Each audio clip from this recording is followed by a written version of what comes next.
Square, the crossroads of the world. It's All Night with Joey Reynolds. I'm Big J Sorensen from CBS FM 101.1 and my mother. Our guest tonight, he knows what you're thinking, the Amazing Kreskin. We all ask, what just happened when he's on? Comedian Frankie Hudak.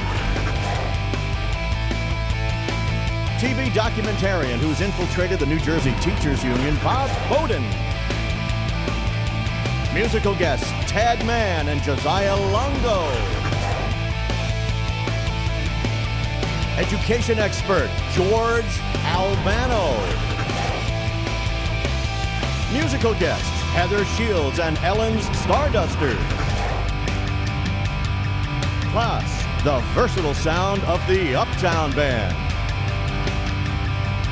And now, the guy who has his own no-fly zone, Joey Reynolds.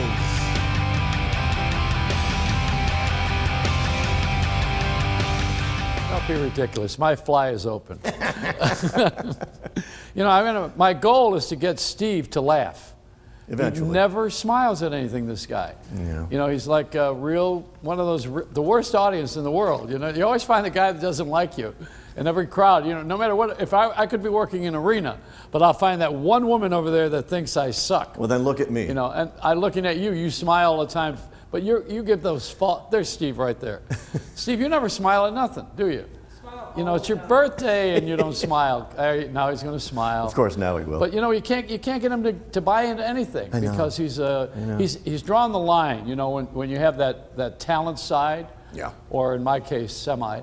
You know, when you're over here trying to make people enjoy themselves, make them laugh, you know, have a good time. We have enough crap going on. That's why I'm not doing any tsunami jokes. Yeah, of course. Which you know, I mean, America, we go to the dark side immediately with all of our humor. Yeah. You know, that's where we breathe, it seems.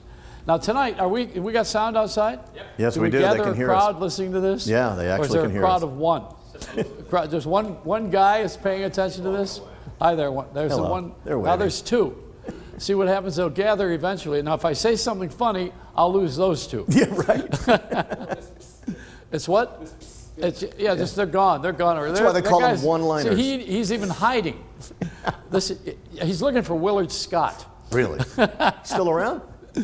All right, now look at, we had a corner at 43rd and Broadway in New York on Times Square, the most exciting location in the world. And we started to make jokes after Egypt had its revolution. Mm-hmm. We started to make jokes at the one Egyptian we found on the corner who sold hot dogs here. And I asked him on President's Day if his president was one of ours or Mubarak. And remember that? You know, and I got in a little bit of trouble. We harassed him a little bit last week. His boss came along and opened a second stand. Now, we have made this so popular, there are now 3 stands outside here. There's 1, 2, 3. Look at, we have made this is an exciting halal corner. We're doing it for the halal of it. That's it. You know, I mean, this is where we are selling those sandwiches. Now, you know, if you're going to buy a sandwich from an Egyptian, you've got to know that this guy here is really on your side. Yeah. Because the Egyptians are on our side. And they are using plenty of oil because they still have it. Oh, speaking of that. Yes. Speaking of that. Yes. Did you watch Obama talking the other day about why oil prices are going up? Yeah. And how we're consuming less, but the economy is good. And I'm thinking, where the hell is he living? What is he in Libya or something? No. I mean, you know, we don't have a lot of tolerance for $5 a gallon. Let me tell you the biggest crap of all. I just want to put this on the air. You know, I'm not Bill O'Reilly. We all know that. But the worst thing of all is to get on television or radio or in the paper and the press and tell people that they're paying $5 a gallon in Europe. Like we're supposed to feel good. Right. Because they're paying more. They pay more in Canada because they have an imperial gallon. Mm-hmm. You know, their measurement is a gallon and a half. Right. I think it's a gallon Something and a half. like that. The imperial gallon is much more. I remember that when I drank Shenley's. But you know, the thing that we have here in this country is low tolerance for BS. Yeah. And you know, we know it. Everybody knows it's just BS. You know, this show should not be on NBC. It should be on CBS without the C. This whole show is built on BS. Every bit of it. You know, I mean, from the idea that I had at the very beginning, I said, let me get on a show and just give them all their BS. And we've been doing it ever since. You know, what is it, 7 weeks of BS now? It's about that, yeah. You know, I have world-class manure to offer the public on this show. You can burn that. You can make fuel out of it. Yes. The steam that's coming out of it would be enough to give us Con Ed. Con Ed. Isn't that a great name for an electric company? Yeah, the con part. Boy, aren't we excited about that. You know why I can say all this? Because we don't have any oil sponsors. That's it. We don't have an electric company sponsoring us. No. And the only way that we could say this is if I safely make sure that nobody from NBC ever hears this. Yeah. Now, you know, it's great because nobody from NBC has seen television in 20 years. Really? Oh, yeah. You talk about a tsunami. You should go to our stockholders meeting this afternoon. We have the same people investing in this show who invested in Spider-Man. Okay. We're having a good time. That was a bad meeting today. A good time, no. All right, we went out on the street, and we, you know, it's a Reynolds wrap. I took Steve out there. He actually smiled. He did? Yeah. Amazing. And we got a semi-smile out of a semi-good show It's tonight. shocking. You know, if you, I also want to mention before we go out and do this thing, listen to me. I have an idea that the reason why this show is getting more popular is nothing else is on. You know, I mean, this is at 1 o'clock in the morning, especially. This is on 12 to 2. But at 1 in the morning is the great dumping ground for shows that everybody wants to get rid of. You know, if you see Oprah at 1 in the morning, she's done. She's on the way out. You know, that's it. Now, I ran into a crowd outside today from Chicago, where Oprah is, and here's the death nail. She's moving to California. Oh. No good. Wrong. And the other thing, she bought 300 acres in Hana, in Maui, which had the tsunami effect today, so I don't know how that turned out. I hope prayerfully there wasn't too much damage, honestly. But you know, the fact of the matter is that Oprah moving to LA is the same mistake they did with Conan O'Brien when they put him in Johnny Carson's antique store. You know, I mean, you don't take something and go back. Nobody can ever go back. Kreskin's going to come out here in a little bit, and he'll tell you, I mean, he was on Carson, what, about 80 or 90 times. Mm-hmm. You can never go back to anything. It's like my going back to WOR. Yeah. You know, and being on the radio all night long again. Now, it'll be good, but it's not the same. If Larry King came back next week, God forbid. Yeah. You know, I mean, you know, that's not going to be the same now that he's making fag jokes about Anderson Cooper. I don't know that he's got a good shot. But, you know, it's a good thing that I'm not really trying to go back. Mm-hmm. You know, but I did take us on a little journey with Morton Downey yesterday and Oprah the day before, and I've been cautioned against going too much to the back. So next week, in my last attempt to reach into the golden oldies, I'm going to show my induction into the Rock and Roll Hall of Fame. In its entirety, I'm going to show the little acceptance speech that I made. And that's interesting. And it'll be maybe interesting, but I'll privilege myself with that, okay? Mm-hmm. Indulge, right? Yeah. Is that it? Indulge. Yeah, and then no more Dave Garroway references. No more going back. From then on, it's to the moon, That's Alice. We're going to go to the moon, Alice. You're going too far back. Oh, boy, are you flat. All right, so let's take a little walk outside. This is a Reynolds wrap. You open that door and you never know what you're going to run into. I love the whole idea that we walk outside and we're in trouble already. Yeah, you want to be on? Yeah. Well, don't grab my mic. What, do you want to take over the show? Sure. Oh, wonderful. Boy, you're not too pushy. Oh, no, I'm not pushing. You must like the Giants. Giant, Jet fan, Yankee fan. Look at the camera. Stand still. All right, now watch. See, this is your big moment. This is a talent show. Wow. You're auditioning. We need a new host. They're tired of me now. They want you to take over. Why? But they want somebody who's humble and quiet and easygoing. You're out. Why? How come? What's your name? My name's Christopher. Where are you from, Chris? Connecticut. Good to know you. Yeah. Watch us on television tonight. I don't get it. Yes, you do. Comcast, you got that? No. You get Cablevision? I don't have cable. You don't have cable? No. Get it on channel 4.2. Am I going to be on TV? You are. You already are on. Why? Can I get vote for what? Too late to erase it. Oh, hold on. You're too late. Wow. I could tell you're a Yankees fan.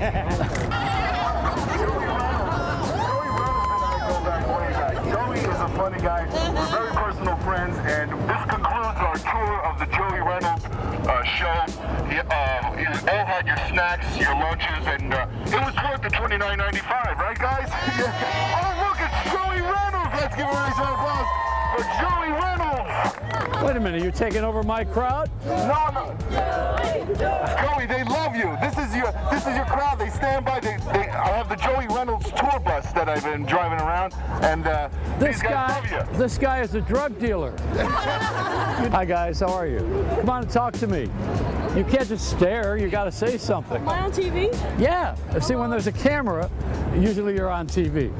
Otherwise it would be a phone. Okay. Right? You got a phone that has a camera? Yes. Of course, why not? You have an iPhone? No. You don't have an iPhone? What's your name? Gordy. Where are you from? Mesquite, Texas. All right, well, don't be shy. This is New York. Everybody's open and friendly here. Well, we're open. What do you got for me? He's got a Yankees hat. What do I have for you? Yeah, what do you I have me. How you doing? I'm sufficient. Unto myself, I'm enough. How about you? Okay, I'm fine. I'm good, man. What's your name? My name is Glenn. Hi, Glenn. I'm Joey. Glad Joey, to meet nice you. to meet you. This Same is here. my street here. You're cold. Yeah, I'm pretty Chill. chilly. Yeah, I know. I'm from Buffalo. I chill. Yeah, okay. I chill automatically. We chill in August. In August, right? Yeah. Hi. Hi. Joey, how are you? What's your name? Robert. Robert what? Garcia. That sounds very Latin. What's your name? Jennifer. Hi, Jennifer. Who are you? Marissa. Hi, Marissa. Good to meet you. And you? Rosa. Oh, Rosa. Rosa. We're from Chicago. I could tell. What is what? What is what? All Night with Joey Reynolds. That's me. I've heard of you, yes. Yeah, well, hi. What's your name? Carol Hollenbeck. Hi, Carol. How are you? Well, this is my show in here. Oh my goodness. Oh, Yeah. they really are having a show in there. Oh, that's great. Yeah, well, I'm out here, though. We can't have it without me. That's great. They got to have me in there to do it. Hey, that I looks- go and dress up, That actually. looks very good. Yeah, Well, this it's is- nice to meet you. This is me trying to meet the people because I want to be like Obama when I grow up. Now, this is the guy who is the soul.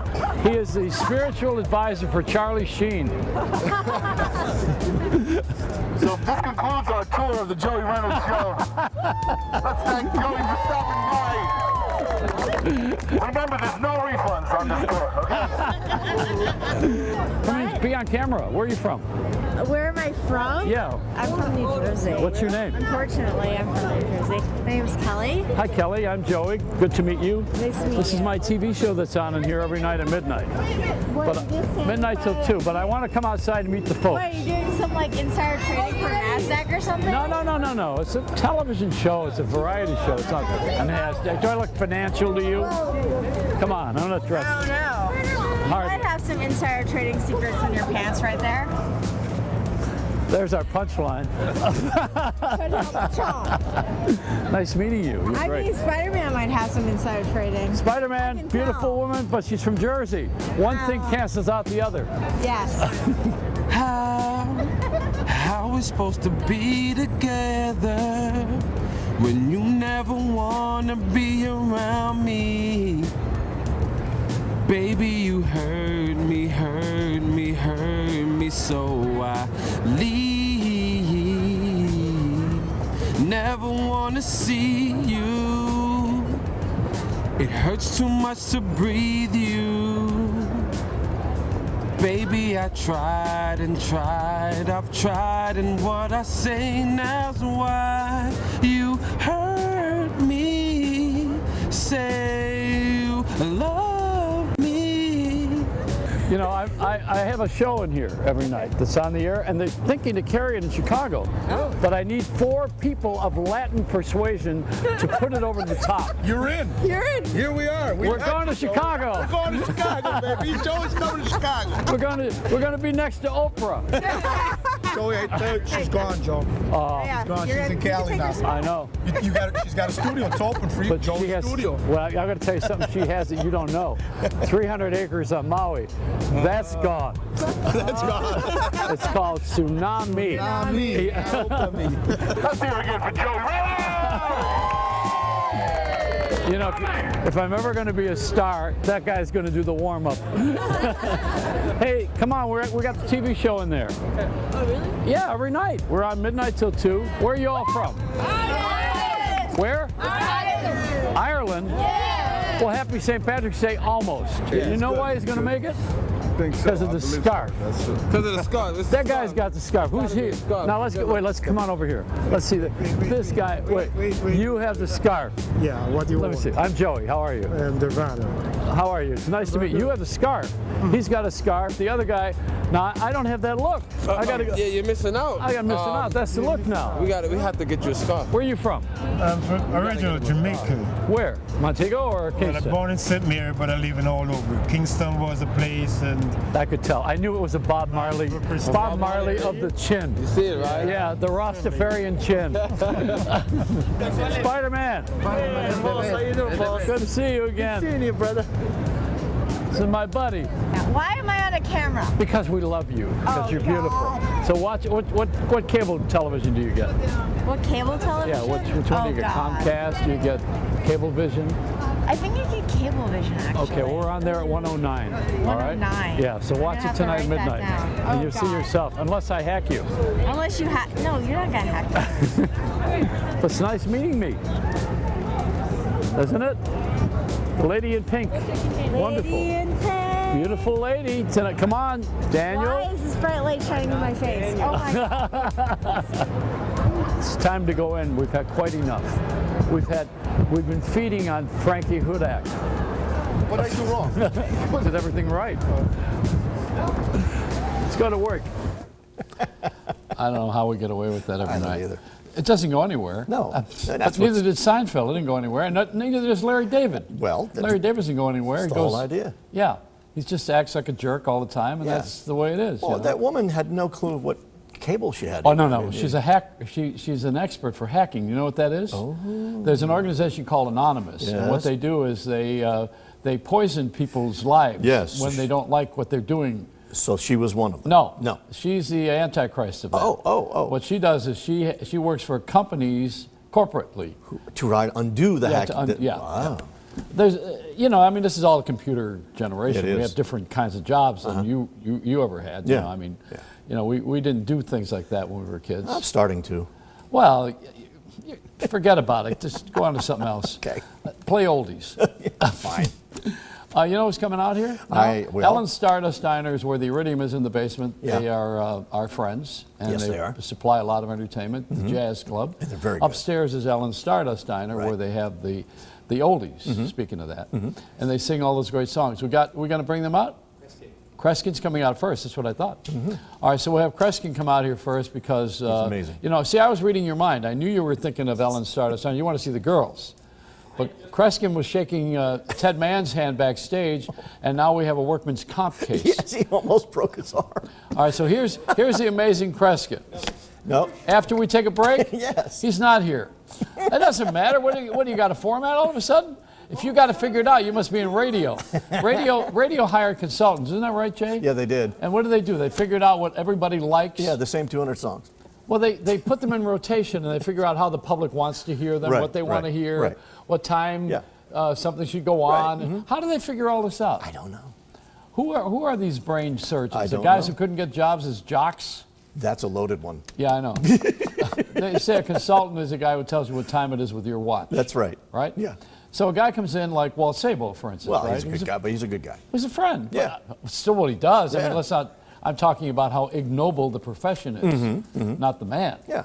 So Walt They come in and tell you what to do, and then they go home. and he doesn't, and he gets paid for it. Absolutely. So he eats free. Yeah. He gets paid to give you his opinion. Absolutely. Well, in my business, we call it a caller. It's the guy who's on the phone. Right. He might as well be the host. But they have everything figured out, don't they? Somewhat. And you know, in television, they try to figure out what's going to make it. And we haven't figured out this show yet. What, this one here? That's right. Well, nobody's really got a handle on It's this very yet. loose. The whole idea is you didn't know Kreskin was coming up next, and that's fine. Now they know. Now they know. They don't care. I have a consultant in my ear telling me to tell you that. I bet you do. Yeah. All right, we're gonna take a little break, and then we'll come back with the amazing Kreskin to break arms. That's it.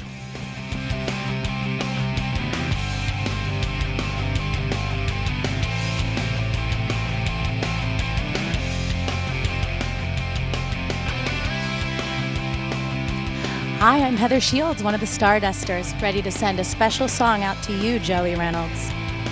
Folks, you want me to tell you what's on Heather's mind? You better wait and see.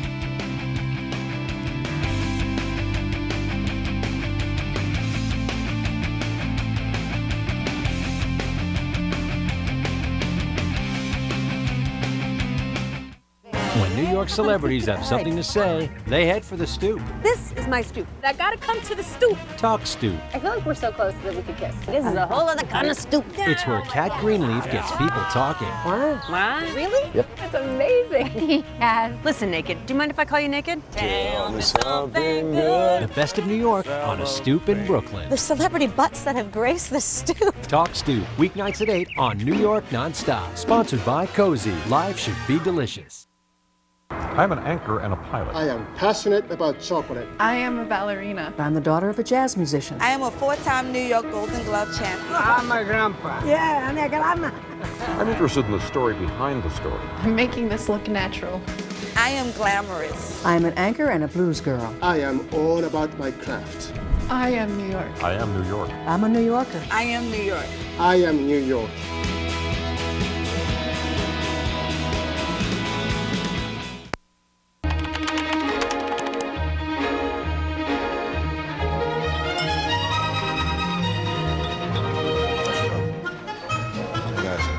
I recommend a steak.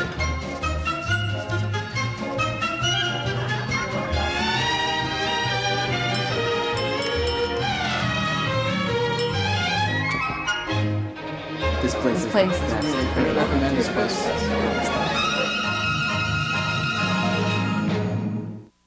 We're all about New Yorkers.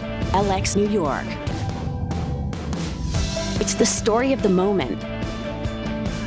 A taste of the best. It's opening night. A helping hand. The characters of New York. The spirit of New York. Told our way. LX New York. Weekdays at 5. We're all over town.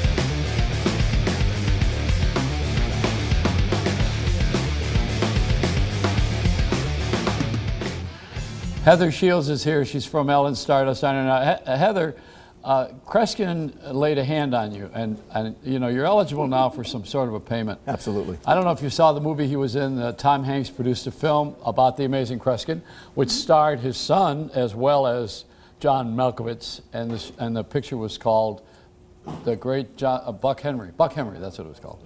And it's his life story. You know, I mean, it's Kreskin's life story. So he touched you. He did. Yeah, He touched me. I know, he touched you. All right, so what are you going to sing for us tonight? It's a special dedication just for you, Joey. Well, let's hear it. Let's have it. Thank you.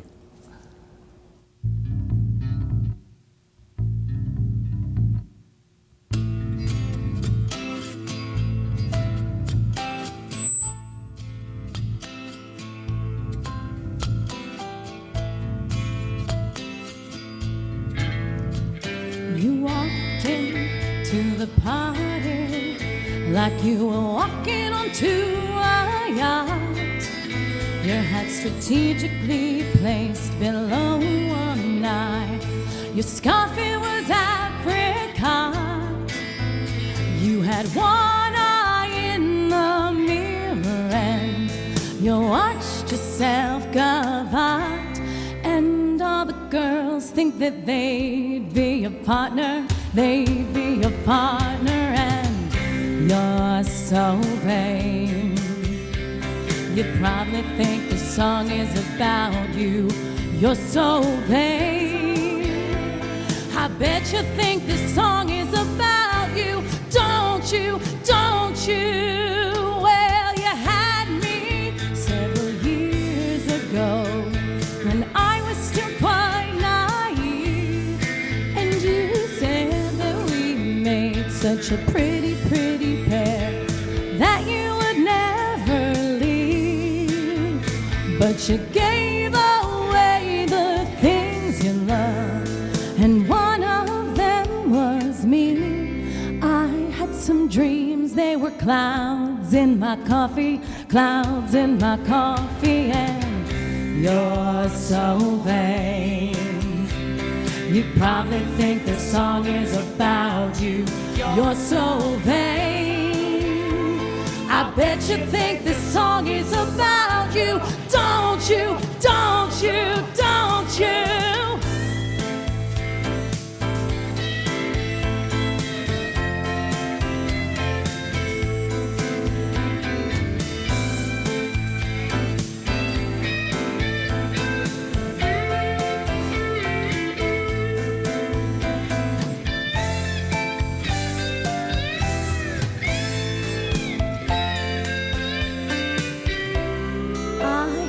Dreams, they were clouds in my coffee, clouds in my coffee, and you're so vain.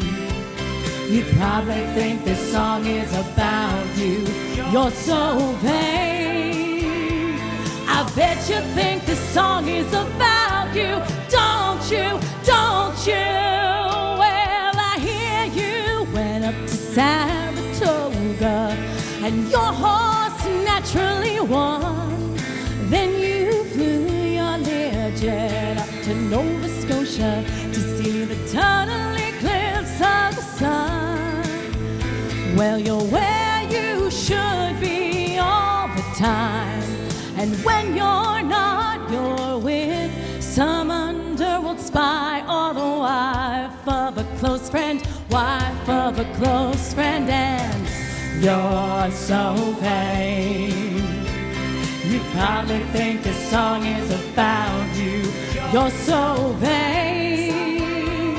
I bet you think this song is about you. Don't you, don't you, don't you? Mr. Joey Reynolds comes up and is joining me. So appropriate, isn't it, folks? You're so vain. You probably think this song is about you. You're so vain. He probably thinks this song is about him. What do you say, Joey? You're so vain. You probably think this song is about you. That's it. Now, take the crowd out there, Dan, and show a little bit of the people outside. Hey, you guys want to be on TV? Yeah, they We do. pay big money for this. That's right. Not for you, for them. For them. All right, now, come on, show them. This is not Wisconsin. We have union wages. We put all these people on. They're all standing outside watching you, and, of course, Heather Shields from the Ellen's Diner, Stardust Diner. And they're all standing out there because they think we're going to hand out money and sandwiches. Yeah. We are, if you're poor enough. Just wait a week. Welcome to America. We'll have plenty of sandwiches for everybody. Nothing else. That's right. You know, I had this idea. I shouldn't even tell it. I was thinking about something, what we should do with the immigrants that are coming from Mexico. What? Oh, yeah? Yeah. We should let them across the border as long as each one has an oil can under each arm. Solves two problems. Anyway, we're gonna bring you the Amazing Kreskin out in a minute. Thank you, Heather. You're lovely, and I am vain. Thank you. You, Joey. I'm so vain. I probably think the show is about it. All night. We'll be right back.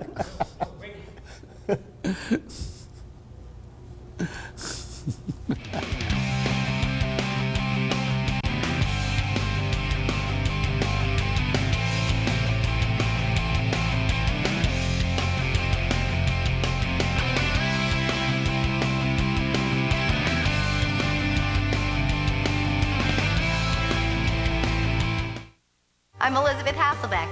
If you're like me, you probably don't have a lot of free time to exercise and keep yourself in shape. For me, the answer is the Ab Glider from Proform. I can't tell you how much I love this amazing machine. It's a great fat-burning cardio workout too, and it's fun. Unlike other ab machines, the Ab Glider combines circular and crunch motions for a fast, fun workout of your entire midsection. You engage more muscles, get a better cardio workout, and burn twice the calories of other ab machines. I went from an 11 to a size 4. 20 inches total. It's really easy and it's fun. With this offer, you'll get an onboard workout computer, Elizabeth's 3-minute rapid results DVD, and her Amazing Abs instructional DVD, plus her Amazing Abs eating guide, a $159 value, free. Try the Ab Glider now for 30 days, risk-free for as little as $14.95. If you're not totally satisfied, you can return it for a full refund. You can't find a better way to get better abs at a better price. And getting started is easy. Just call or go online to proform.com. Are you holding the remote right now? It's nice to be in control, isn't it? To fast forward to the good parts. Oh, hold on. We're getting to the good part. If you're receiving a structured settlement from a lawsuit, you know it is not easy to wait for payments, especially when it could be 10 or 20 years before you collect all your money. What you may not know is that you can skip ahead and receive a lump sum of cash now. Call CBC Settlement Funding for a free, no-obligation offer about your structured settlement. Whether you access all or just a portion of your future payments, we put you in control so you can fast forward and collect your money now. If you need cash now, call the number on your screen and find out how CBC Settlement Funding can help. We'll guide you through the process so you can take control of your finances and get your money faster. Call CBC Settlement Funding today. You had one eye in the mirror and you watched yourself go out, and all the girls think that they'd be your partner, they'd be your partner, and you're so vain. Probably thought it was about him. Yeah, I probably did think it was about me. Well, you know, Yeah. You're So Vain was, of course, by Carly Simon, who was married to, at that time, to one of my favorite artists, who was a guy who had lived through all these tsunamis because he saw fire, he saw rain. He did. Yeah. James Taylor. James Taylor. Yeah. All right, now we're going to bring out here the Amazing Kreskin. Yeah, and he knows this is his 88th appearance on my show. He's one more than Carson. Here's the Amazing Kreskin. Oh, he's gonna walk out slowly. He's got a stance. Oh, no. You introduced me. Joe, I did already. I didn't know. What do you think? I'm a You mind hear reader? it. What do you think? I'm a mind reader? I didn't know this. Hey, guy over here. I'm not shaking your arm. Jay, You ruined someone else's come on, hand. I gotta shake. Good to see you. Hey, I got to tell you something.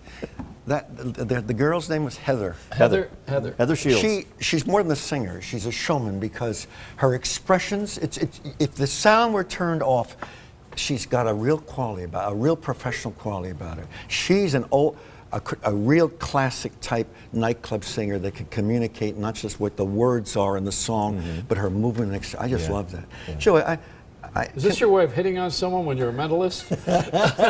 did you hear? Joey, I have to tell you something about because everybody has to realize, and because I've worked with him through the years on radio. He doesn't prepare his monologue, and Carlton Fredericks, who was a nutritionist, used to have one word, but you come on and you said something very interesting. You said about in this business, you can't go backwards, you can't turn back. This has never been told. I've never told this publicly because I admire the man immensely, and everybody knows because I have the record appearance with Carson, 88 shows. But I need to tell you something. And if it's misunderstood by the writers, for God's sakes, then you're not hearing what I'm saying. When Johnny was on, originally the shows were an hour and a half. They actually were an hour and 45 minutes, but they dropped. That was local in New York. The other hour and a half was national. Now, as the years went on, he became the major success following Steve Allen, Jack Parr, and so forth. He decided to do the show an hour. NBC came to him and said, "We like the idea of an hour. How about if we add a second hour at night because he's willing to do it? We'll have Steve Allen." And Johnny said, "Absolutely not." Now, before anyone scares him, let's analyze something which people don't seem to realize. Yes, the Karnak thing and falling over the desk was me because it happened on the Steve Allen show sometime before that. But the business of holding the envelope to the head, and there's not a single writer that ever has brought this out. And Jane Meadows and I have talked about this 300 times through the years. That was his wife. The business of holding envelope was lifted by Steve Allen, by Johnny Carson from Steve Allen. Steve Allen did a brash newspaper thing where he had a hat on, and he's talking about the newspapers, and he talks about the story and gives the headline. And the headline was funny because usually the headline comes and then you know the story. And Johnny lifted that and created Carnex. So you can see why it isn't always good for a person who follows on to have the person before him. Right. That's not disparaging because Carson was the best. But I thought you'd find that interesting. I do. I find it interesting that they're going to have Joe Franklin follow me. For 43 more years. Are they telling me, I mentioned jokingly liquor. No, I don't drink liquor. You don't. I don't drink at all. But but wait a minute, you don't gamble. No, I don't. But I love to because gamble. you can't gamble. I can't. It's against your religion. Well, I can play. Let me just. And you read cards. I can't which play means, poker anywhere. Yeah, I mean the casinos don't allow you to play. When I started working in Vegas, you know why? Wait, let's put it on the air here. Because you do the worst thing anybody could do. You actually win. Well, you revealed something that's been a well-kept secret. It's one of the best secrets in gaming. Casinos weren't built by winners. No. And you know what? As if we didn't know that. The whole desire for the idea that you think it might change. It's called marriage. And then the worst thing is... It doesn't get any better. The most skillful... I mean, the game. The most skillful move in gambling, and I'm not... Listen, the casinos have been good to me, but I will give you the secret of the most skillful move, and if I wrote it in a book, 99% of the readers would not pay attention. And the most skillful move is to get your ass off the chair and walk away, because the moment you start losing and decide to chase your losses, you are done for. Yeah. I don't care if you're playing poker with friends or you're playing in a casino. You never chase your losses. I have to tell you something, folks, and to be on with Joey is very exhilarating to me, because I don't even know what the topic is going to be, but he triggers off thinking in people's minds. And that's a gift you have, because not many people in this business have it. I said this once before, and I don't mean this egotistically, but Jack Parr wrote many, many letters about me. He was a fan of mine, and I loved him. And Regis, of course, like Parr, did not know how to do monologues, so Regis says, well, I'm going to talk about what's on my mind. Truth of the matter is, Jack Parr's brilliant monologues, and they were priceless, were all scripted. Yeah. But he had a gift. Well, he had Dick Cavett as a writer, too. Yes, he did. Yeah. I don't know why but you triggered it off when you talked about the past. But last time you were here, you did a card game. And that's why I can't play poker. Because in all the casinos, since the 60s, the dealers say, your picture's in the pit in the rogues gallery, right. And they have the suspicious people, the cheats and everything else. And now it's in Peru and Australia and everything else, because if I can address a player playing poker, the one thing about a poker player is that they are intensely concentrating on their hand. Now give me 5 players that I don't know who's got what, because it's confusing. But if you give me one person, I can tell you all the cards they have in there. And they're thinking. They don't have to help me. That they're concentrating, because that's their key thing. So they all say to me, "You think I'm going to sit down and sacrifice my life, Kreskin? Get out of here." Hey, you know what? When we have I want to do something that's going to be very uncanny, involving both of you. You tell me when we have maybe 4.5 minutes. Can I stand between you guys here? Sure, you stay here, Joey. Can I have both of you stand? Yeah. We have a little crowd. No. Let's move. You don't want that crowd outside, do you? No, I don't They'll care. disrupt everything. Hey, can I tell you something? If I were going to fake this, I will tell you how I would, because I tell audiences how to be a fake Kreskin.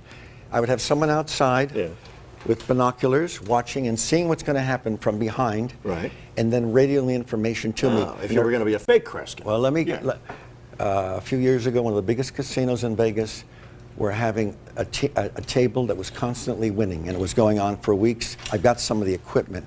And they said, Kreskin, we didn't know what to do. We brought experts in the sky where they're sitting ahead looking down. And then it came to their senses. Nobody can win like this if the dealer's not involved.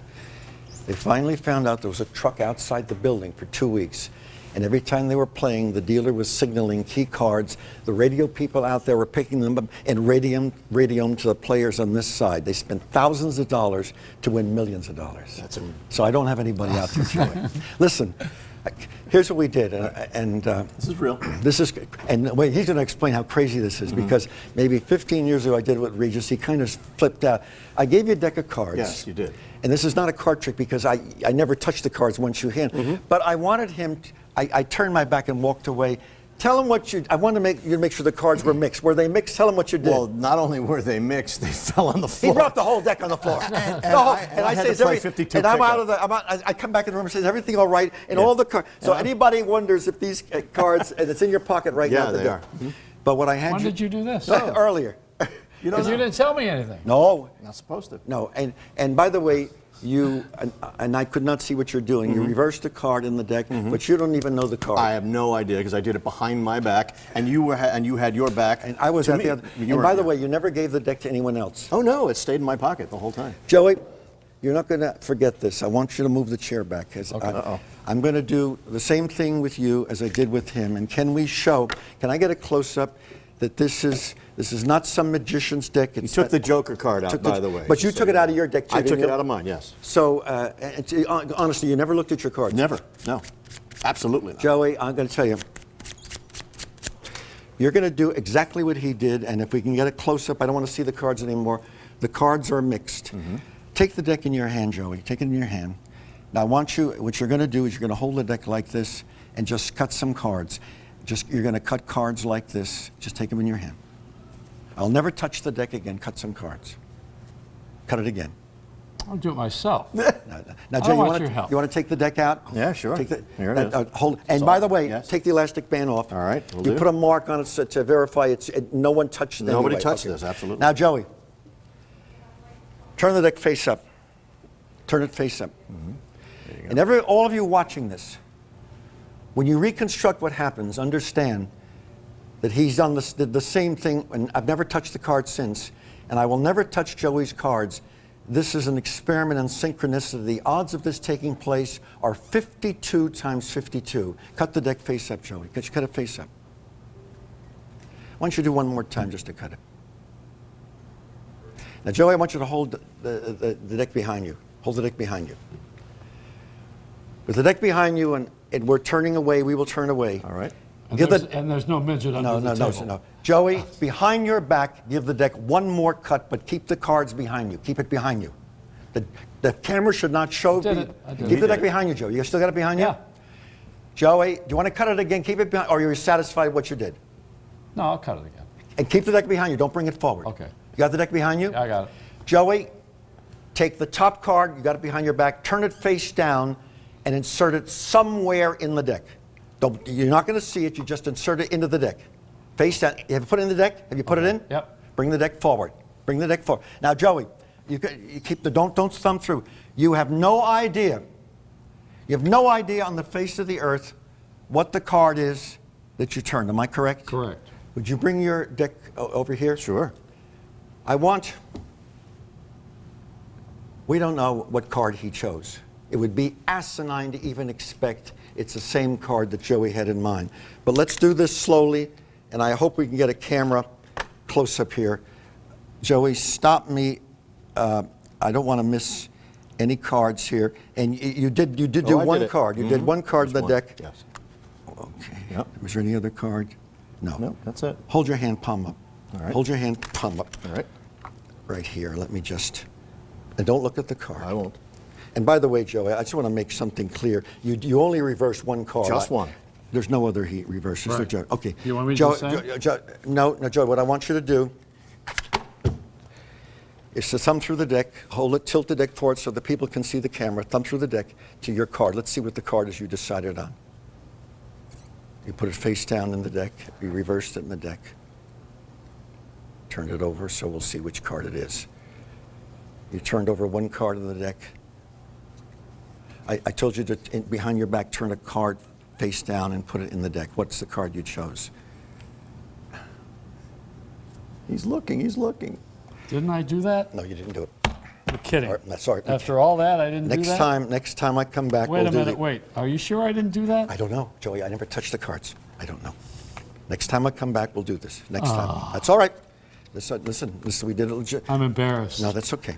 That's all right, Joey. We'll do it next time, okay?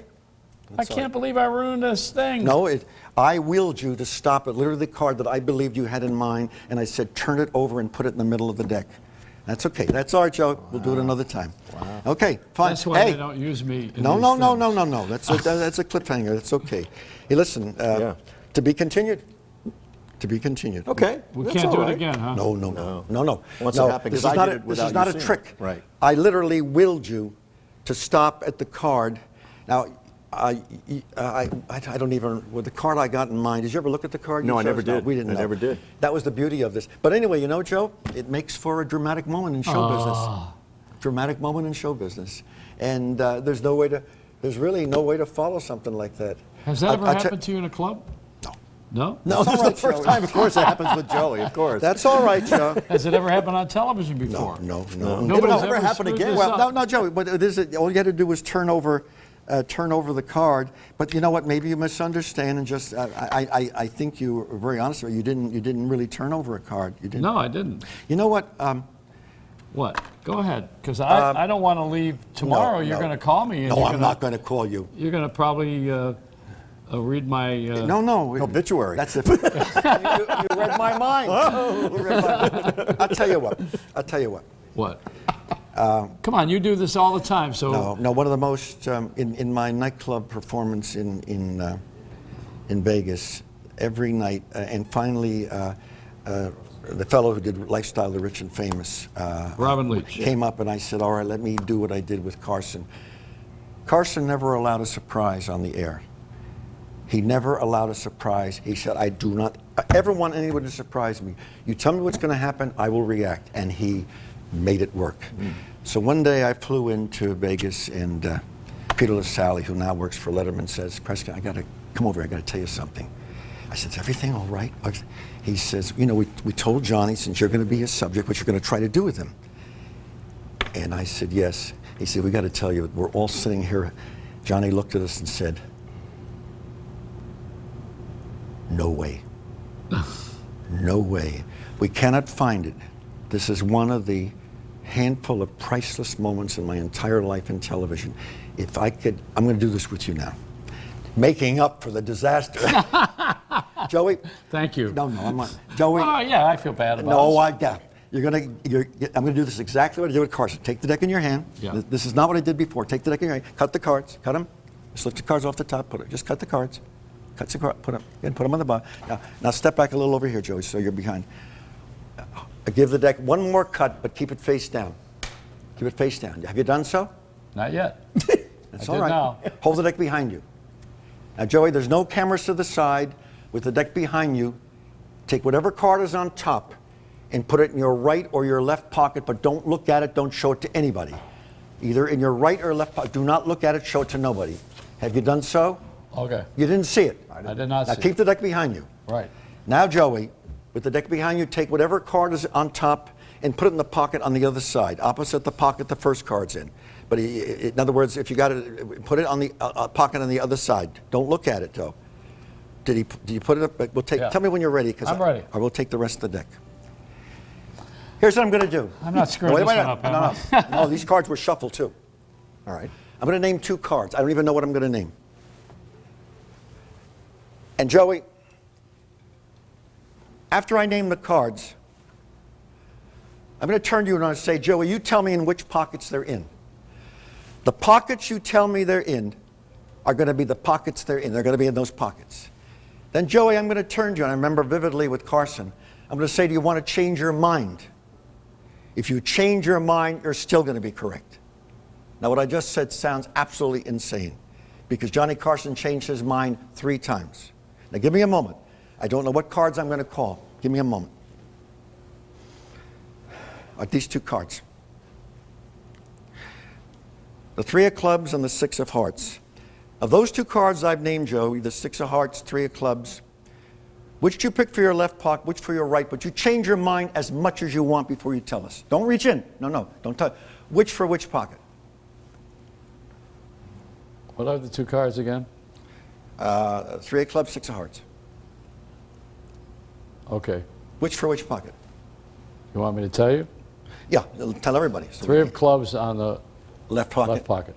And the 6 of hearts on the right. Right pocket. One of the greatest moments of my life is when this ended and Carson had 8 seconds left. He was a great ad-libber. All he did was look at me. He said not a single word, and I know what he was thinking. You SOB, how did you get this to happen? You said 3 of clubs in the left pocket, 6 hearts in the right. Reach in your left pocket. What's the card, Joey? Take out the cards were shuffled. This behind your back. What's 3 of clubs? It is. Reach in your right pocket, please. And again, cards were shuffled. There you are. Folks. Oh my. Oh my. See, I should have turned that other one upside down. That was one. Wow. That was one of the. And Johnny. Okay, so tomorrow night you're going to explain how you did this. There's no explanation. By the way, if you had changed your mind 4 times, and Carson changed his mind, but at the last minute he says, "Wait a minute, Kreskin, let me go back to what I originally said." He knew later on I forced him to mentally. Wow. He looked at me and said, "You." I know he's thinking, "You SOB, how did you get me?" Wow, wonderful. Thank you. Wow, well, that's great. Thanks for saving my ass. And after the show, folks, after the show, I want you to know that Joey and Jay and I are going to have a private poker game. We don't need an audience or anything. Yeah, we're going to have a 3 of clubs sandwich. Yeah, really. All right, we're going to be right back. Let's take a little break here. The Amazing Kreskin, and you rescued an old dog from a Get out of here. We'll be right back. Wow.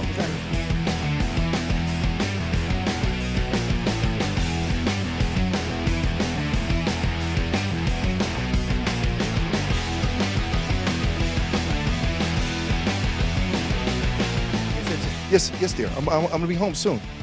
No, just hanging out with the guys. Of course, you're the only one for me, sweetheart. You're the only one I. Oh no, somebody was just asking for directions. Yeah, I gotta go on the show. Yeah, love you. Bye.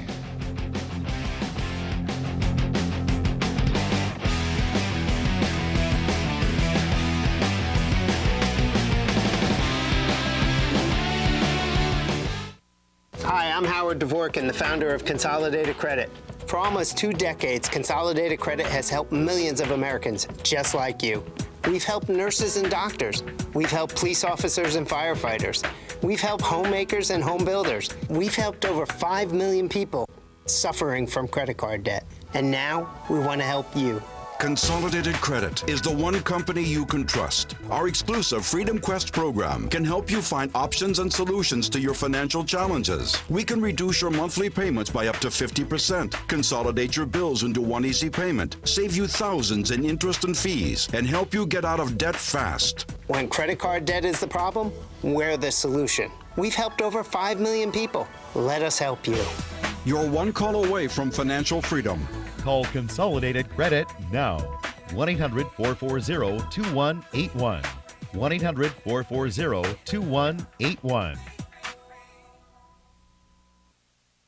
Hi, I'm Joey Reynolds. I got a brand new show. It starts on television after about 14 years on radio on NBC's New York Nonstop. It's called All Night. That's when we're on. Between midnight and 2, Monday through Friday. And what the show is called is All Night with Joey Reynolds.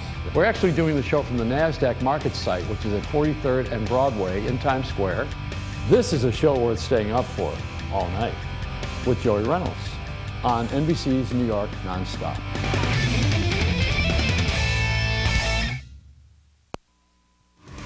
Computer problems? Not a problem for Computer Haven. At a loss at what to do when a computer malfunctions or that inevitable virus strikes? Then call the guys at Computer Haven, the safe place for all your computing needs. Experts in computer and laptop repair, upgrades, and new custom-built PC, desktops, and Macs. Give us a call today, 732-264-1100, or visit us at computerhaven-nj.com.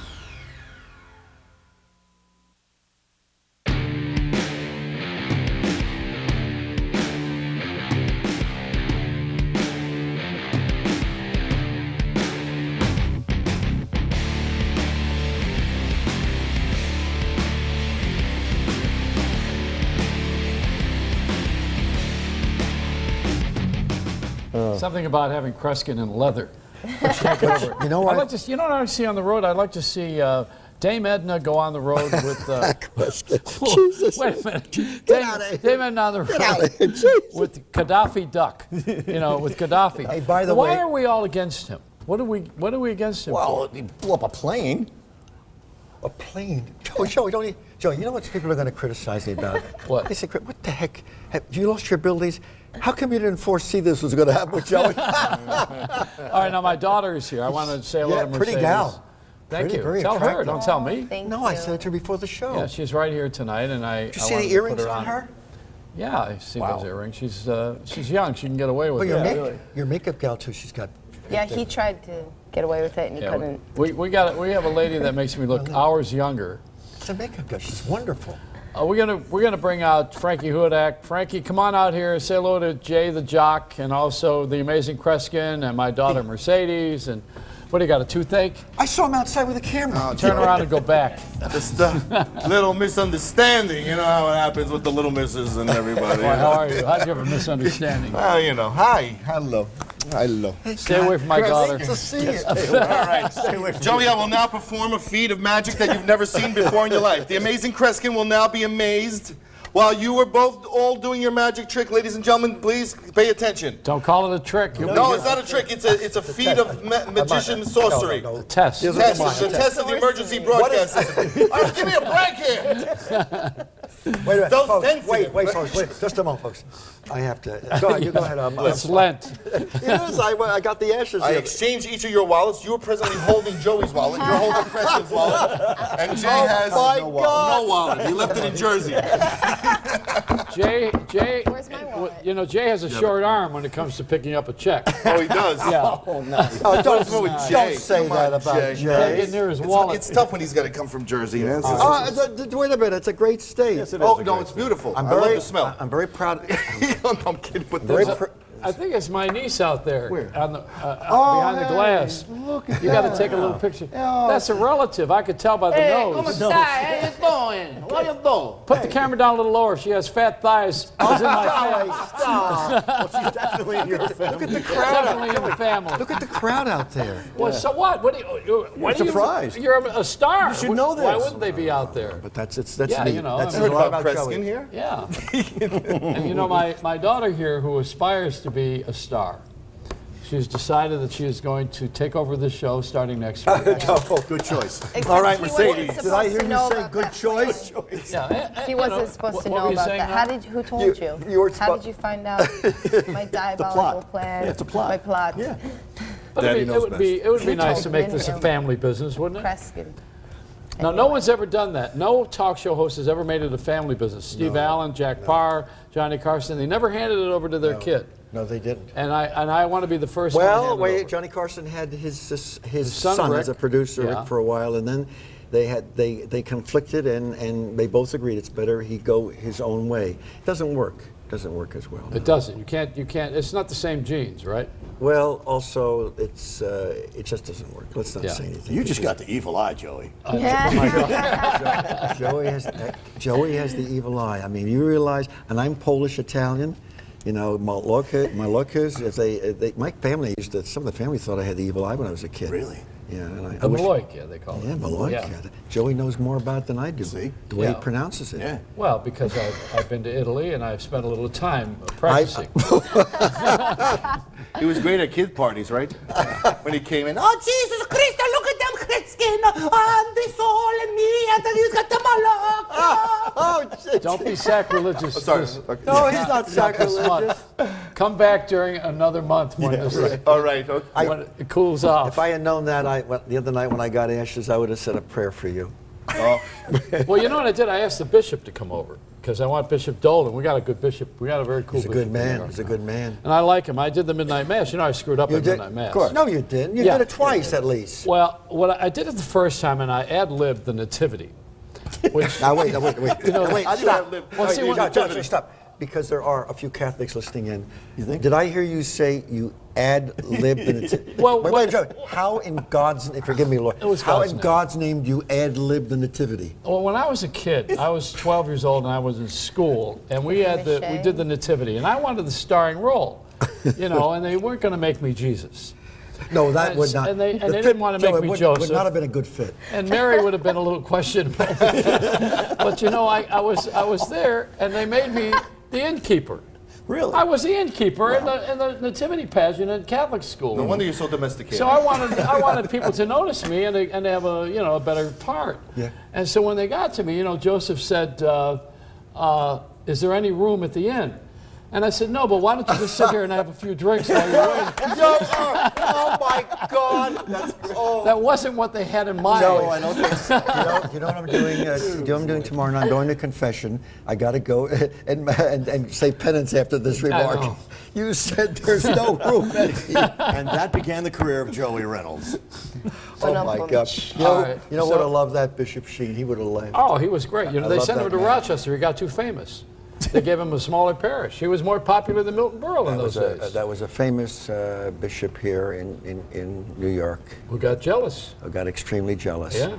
And it's one of the evils because he was one of the finest men you ever knew. The humanism, you know, I mean, you got politics and everything, politics and religion. One of the too. last letters he wrote before he died was to me, Bishop Sheen, and it was one of the most, because we appeared, he had a story he loved to tell when we were on the same program together, and of course, there was no one that was a greater speaker than he was. And when I was a kid, my family erroneously thought I was going to become a priest, and this guy, so Bishop Sheen found out about his. He says, you know, he says, can you imagine Kreskin as a priest, and it's First Holy Communion, and all these young kids are it's Saturday afternoon in church, ready to go to confession, and Johnny walks in, and he kneels down and says, "Bless me, Father, for I have sinned." And Father Kreskin says, "Tell me your sin." This is Sheen talking. "Tell me your sins, my son." And Johnny says, "Well, Father, I lied to my mother 5 times." He says, Kreskin interrupts and says, "It was 6 times, and you know it." That was his favorite joke. I'm about me. Wow. I got to. I love that man. I love that man. Well, now you know we got my daughter here has got to go back to work. And you're tired. You got to get some rest now. She got to get some work. Work rest. first. And Kreskin, are you off to Vegas? Are you still? I'm going to Reno in a couple. Vegas is 3 months in the summer. We're not going to do a year. I'm going to Reno, then I'm going to Chicago, then on and on it You goes. didn't tell me we were going on a trip. Whoa! She has learned, Joey. She's an opening act. Yeah, AmazingKreskin.com. They can look at my schedule. Mercedes, let me ask you this: when you would you just give Kreskin $20, and Uncle Kreskin will come back with $40 because he reads cards. You know, this is. And then they'll wonder why I have one hand cut off and my head and neck broken and a few other things. No, you don't. And Frankie Hudak, well, how did you meet your wife, Frankie? Let's hear that for a second. I want to hear the story. Oh no! How did this come? Anyway, well, how I met her was I was running late for a gig and everything, and I went through a light, and I was like, "I gotta make the light. I make the light." I almost hit this woman crossing the street. Are you kidding? Is this true She story? grabbed the front of the hood, and I was like, "Oh my God, I'm so sorry." Oh, and I was like, "Wow, Let me nice take you out to looking dinner." girl. Like, so sorry, I almost killed a hit nice you. looking girl. I followed her into 7-Eleven. Let me go check my lottery numbers, and then we met. We spoke. I said, "I'm sorry," and then we started dating a year, and then married. Is that and literally that's, you? That's the truth. Yes. Does that usually work? It's like it was a movie scene, and Kreskin is shocked. Yeah. I thought you would know that. That is a beautiful story. Everybody thinks he knows everything. No, he doesn't. He doesn't. He couldn't find his blue folder like crazy. He couldn't get a duck before. commercial. Where's my folder? Where's my folder? Where's my folder? I didn't want to see my folder. I'm hungry. Where's my folder? You know what it is? The short-term memory thing is a sign of something. It started with me, it was about 12 and a half. And it just seems to have built. I am so absent-minded. And if I'm at a party and put my glasses down, I'm so nearsighted I can't see where the glasses are. And because of the brain damage, I can't remember where I put them. But It's a other than that, I'm vicious normal. cycle. All I can say is, Kreskin, next time you're here, I'm going to make sure you eat before you go on. And let me tell you something. Yes, don't trust this guy. Oh, really? Me? Why? Talking about me? Yeah. Why? Because he does not have short-term memory. He's lost. And the only thing I could tell you about him is what I know factually. Yeah. And he knows that I've been to his house for Christmas time. I love you. And in his bathroom, he has all the soaps from every hotel he ever stolen from. I collect them just as memories. Yeah. Oh, yeah. All right, now, I want you guys... And he sells them at yard sales. Tonight... and Joey just went into the bathroom, and he's never let me forget this. And every time people come to my house, they say, "Can I go to the bathroom where Joey says?" And the towels. Yeah. No. The towels. We will bleep that out. Those I keep in my private bathroom. Mercedes went to see the Jerry Garcia's ex-band. You know, Further. And Phil Lesh, was Phil Lesh there? Was he there tonight? Good group, huh? And you know, they used to be druggies, but they're not now. You know, they all cleaned up. We hope. And well, I hope they're not fish. Really? You know. They're not fish. And this band is doing real well. But we got a band here that cooks. Oh yeah, they're coming. Now, the Uptown Band is coming out in a second, and they're going to blow the lid off of this joint. Wait till you see the crowd outside. Wait, they're going to start playing. We got the sound outside tonight. That's it. And in our NASDAQ nest, which is the window of the world, this is what Bill Gates meant when he wanted windows. We're going to be right back with the Uptown Band. We have a lot of windows here. Kreskin is so hungry.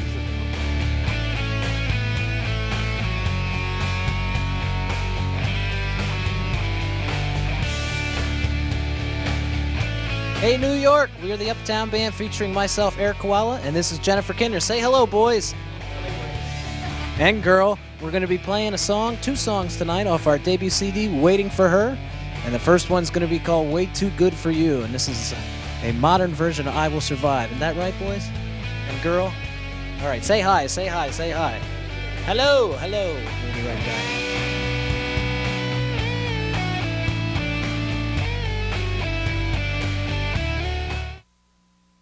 Hi, I'm fitness celebrity Jennifer Nicoli. And if you're busy like me, then stay tuned because I'm excited to share with you the most innovative piece of exercise equipment ever. Introducing the Ab Circle Pro, the fastest, easiest way to have the flat washboard abs and the sexy V shape you've always wanted. Are you struggling to lose those love handles nobody loves? Now there's a machine so advanced, it targets your entire core, upper, middle, and lower abs, and even your obliques, all in one circular motion as it aerobically burns fat in just minutes a day. The secret is the Ab Circle Pro combines cardio and abs to burn fat, while its unique friction-free track uses the momentum of gravity to target your entire midsection in a full circular motion, firing your core like no other machine has ever done. You'll firm and flatten your stomach in just weeks, not months. We guarantee it. Best of all, it's fun and easy and takes just 3 minutes a day. And watch this. Simply remove the pin, and the Ab Circle Pro becomes a fat-burning bun and thigh machine. On the Ab Circle Pro, I lost almost 3 dress sizes in a few short weeks. With the Ab Circle Pro system, I've now lost 60 pounds, I feel great, and I'm one hot mama. And now, through this exclusive TV offer, the Ab Circle Pro can be yours to try in your home for 30 days for just $14.95. And if you call within the next 10 minutes, we'll send you Jennifer Nicoli's complete Lose Your Love Handle system, which includes our 3-minute express workout and nutritional guide, absolutely free. That's everything you need to transform that body from flab to ab. You have nothing to lose but inches, so pick up the phone and call now. Call 1-800-709-1301 to try Ab Circle Pro for $14.95 plus shipping with credit card order. Call now for a free upgrade to priority processing so you'll get your Ab Circle system in 7 to 10 days or less. That's 1-800-709-1301. Call now.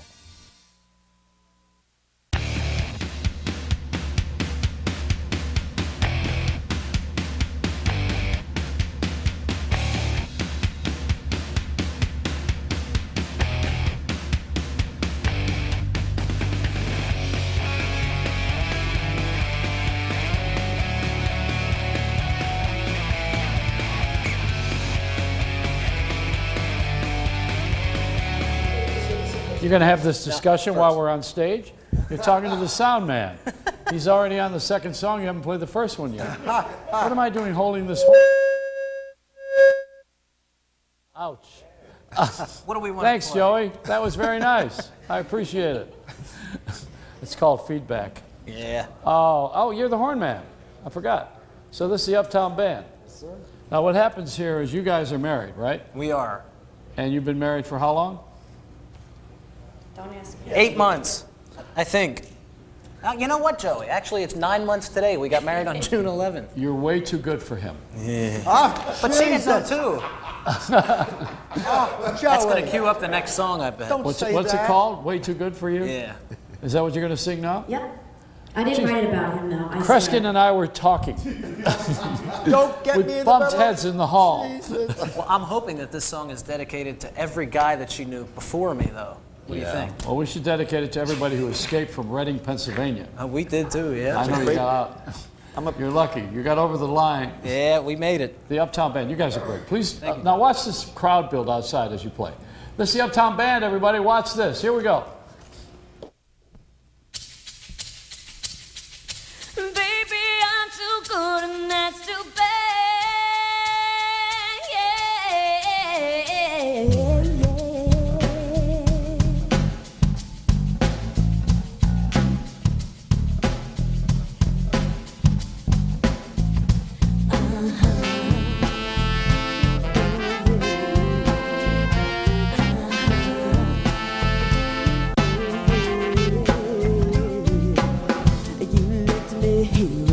Expecting you back. You said it didn't matter, but I'm keeping track. You stay out all night and sleep all day. You can't stay awake long enough to hear a word I say. You look at other girls, I've seen you staring. You ever even notice what I'm wearing? Well, I think it's time to take my stand, 'cause I had enough of you, and what I'm gonna do is find another man. Way too good for you. I'm gonna do much better, so you and me are through. Way too good for you. Maybe one day you'll realize I was the best you ever knew.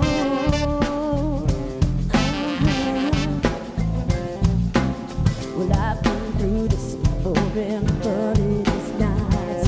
I think I better stop myself and give it to your heart. Calm and collected, far from true. The definition of a loser sure to see you. Your name comes up again on my ID. There's another swell message on my machine. So please don't give me now my ex-boyfriend, 'cause I've thought about it well, and you can go to hell. Don't call me again. Way too good for you. I'm gonna do much better, so you and me are through. I'm way too good for you. Maybe one day you'll realize I was the best you ever knew. Oh, no. With this one on my way.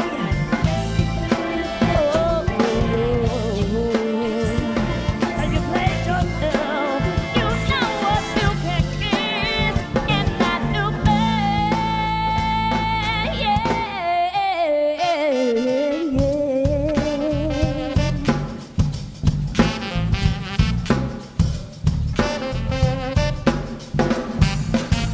Take it down. Baby, I'm too good for you. So I'm gonna find another. I think you and me are through. Don't you call me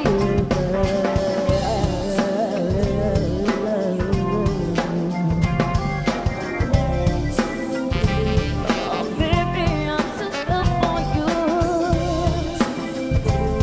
So I'm gonna find another. I think you and me are through.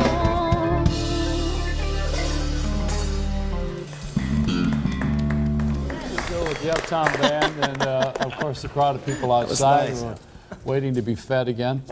You know, this is the only show in the world with a salad bar. Yeah, really. Yeah. They remind me of Sly and the Family Stone, a little updated. I like that. Yeah. Well, it reminds me of the days of the Peppermint Lounge when when you would walk along in New York and you would come to an open bar, and all of the people would be having fun and playing, and you couldn't get in because you didn't have any money. That's when I was going to school. Trudy Heller's down in the Village. Wow, that's going These are great rooms. The Circle in the Square, was that what was it called? No, that's the theater.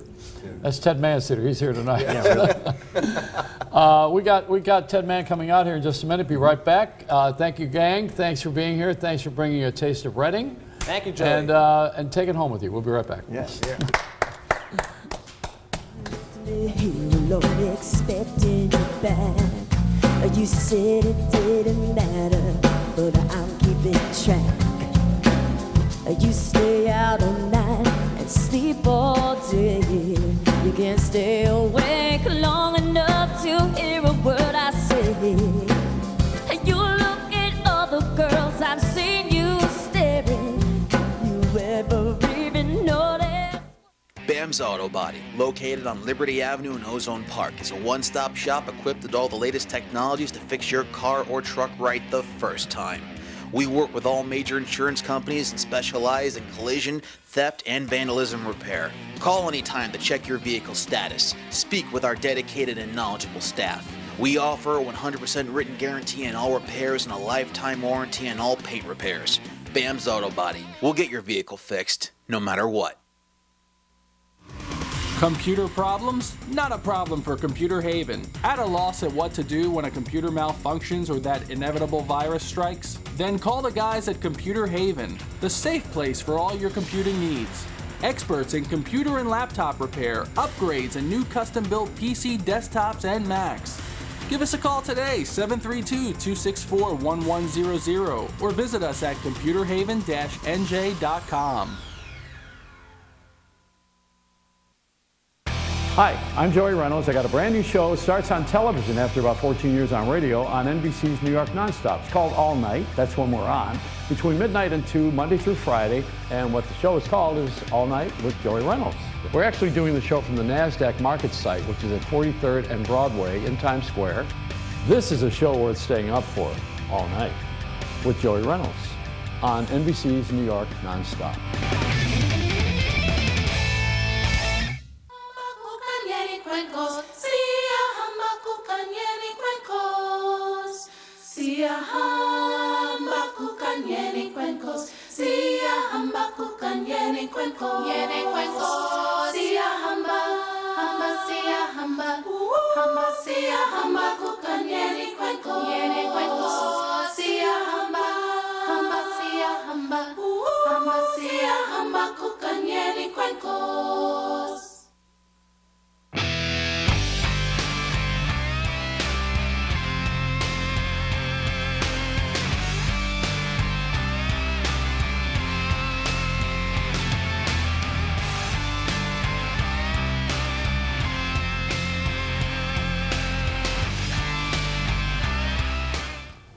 One of the great people with the theater in New York City who has made it possible for so many people to become stars, directors, writers, to learn theater, to learn how to act, to also learn how to put on productions and then actually present them with the Circle and the Square, which I mentioned a little while ago, is a gentleman who has served us so well and made so many things popular, and he's got a new project for children.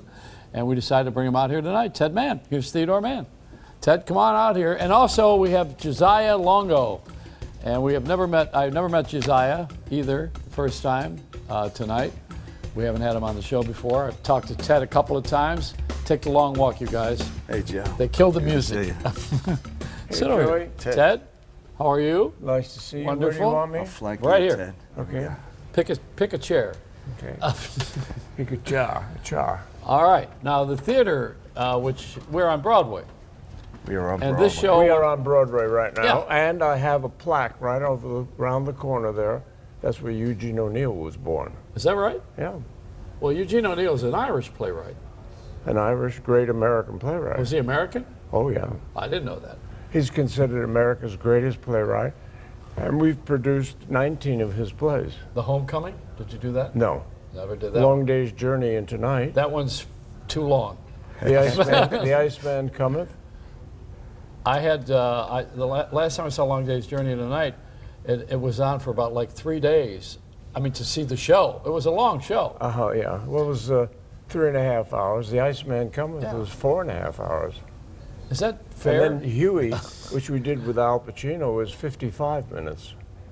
Oh, so you've shortened it to make it No, up for all it. different plays. Oh. No, I know they're different. I was talking about how an audience can't sit through 5 minutes anymore. You know, everybody's on sound bites. Yeah. Well, how can you sit through Eugene O'Neill? You'd have to be so interested in his work. Well, Lombardi now is at the Circle, and it's an hour and a half about Vince Lombardi, and it's audience very happy. It moves quickly. I've seen the show. Yeah, okay. Dan Lauria. Dan Lauria. It's a wonderful show. Yeah, thank you. Yeah, and I really enjoy him. Anyway, you know, I like Dan anyway. Dan's a really good guy, but he really gets into the role. You would think he is Vince Lombardi. He's completely Lombardi, you know. Best thing ever happened with Vince Lombardi is they named a rest stop after him in New Jersey. Oh, You really? didn't know that? No. Yeah, I think it's Exit 8. Ah. I'm not sure which exit it is.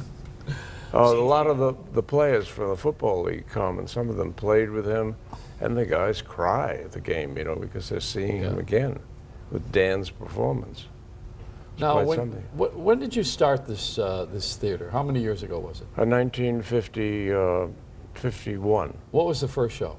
Dark of the Moon. With? An unknown, but the big success was a year later. We did a play of Tennessee Williams that had failed on Broadway with a young actress named Geraldine Page. And the critics heralded her, and she became a star. And that was the launching of Off-Broadway. Many people became stars from Oh, yeah. George Scott, Colleen Dewhurst, Elizabeth Wilson. Jason Robards. Yeah. Kevin Kline, Al Pacino. You had a whole bunch, didn't you? Yeah, all the kids. And are you still teaching over there? Do you teach? I don't teach, no. I'm a producer and director. And now I've just written for the first time, a play about stories that I told my grandchildren and my children. You know, nighttime stories. And it's called Fat Horse and Slim. This is not the cowboy thing, is it? Yeah, this is for kids, you know, K through 6. And Joziah has written the music, and it's wonderful. And Joziah, do you like the Cowboys too? Yeah. Or did he suck you into it? Ted asked me to do a musical with him. We did a rendition of Aesop's Fables last year. Nothing to do with cowboys. No, and it's the first musical that I had ever written, you know. So what did you do before that? I'm a rock musician. I play in a band called the Grand Slambovians. Oh yeah. And we're touring all the time. All right. Well, you know this cowboy stuff. I worked for Gene Autry a few years back. Oh, did you? Yeah. And I saw this week where they closed the. Gene Autry is very rich. You know. I mean, you know that the Cowboys were rich. Yeah. They took their silent movie money, and they put it in the San Fernando Valley. Roy Rogers, one of them. He had Apple Valley, which you probably have heard about. Yeah. And the museum just closed this week. You know, for Roy Rogers. Oh, really? They auctioned off everything, including the stuffed trigger. For like about $5 or $6 million, I think, if I got the price right. But they closed the museum because there's nobody watching Westerns anymore. Like when we grew up, that's what you did. John Wayne was the American hero. Yeah, well, the kids still identify with cowboys. My grandchildren, they love the stories, and we find that the kids coming now to see it love it too. You know, well, I'm sure they do, but they don't know Hopalong Cassidy, and they don't know Tom No, Mix. they don't know those guys, but they know heroes, and they know horses, and they know animals. And they know Johnny Depp. Yeah, right. And this is very much up the alley of Gene Autry and all those guys from the film days. Classic westerns. Right? Yeah, it is. Yeah. Which I like very much because it's innocent, and it's also part of our history. Yeah. We did have a settling of the West. And this is the way it was. If you were a cowboy, you were on a ranch. Yeah. And you moved a herd. The cowboy and his talking horse live on the desert in Odessa, Texas. Yeah. And that's He's like a retired hero, I think, right there. Yeah. He's like, you know, now he's older, but he's still fast with a gun, and you know, he has great imagination. And Fat Horse is always wanting things, you know, to get done. He's hungry, or it's too hot, and he wants to get cool, you know, it just he makes it interesting for him. So they have a very wonderful, close relationship. They meet a lot of other people, animals, amongst them a rhinoceros, a polar bear, an armadillo, a jackrabbit. You know, they all have, they have a lot of fun and a lot of wonderful music. Have you made all this up? I made it all up, right on the spot. How do you make this up? Did you steal from well-known cowboys? No, I just I just open the shade up, and I just you know, you get the light in the eyes from the kids, that spurs you on. And spurs you on. I guess that's a cowboy thing. Yeah, right, partner. And just get, you know, I just made the stories up on the spot.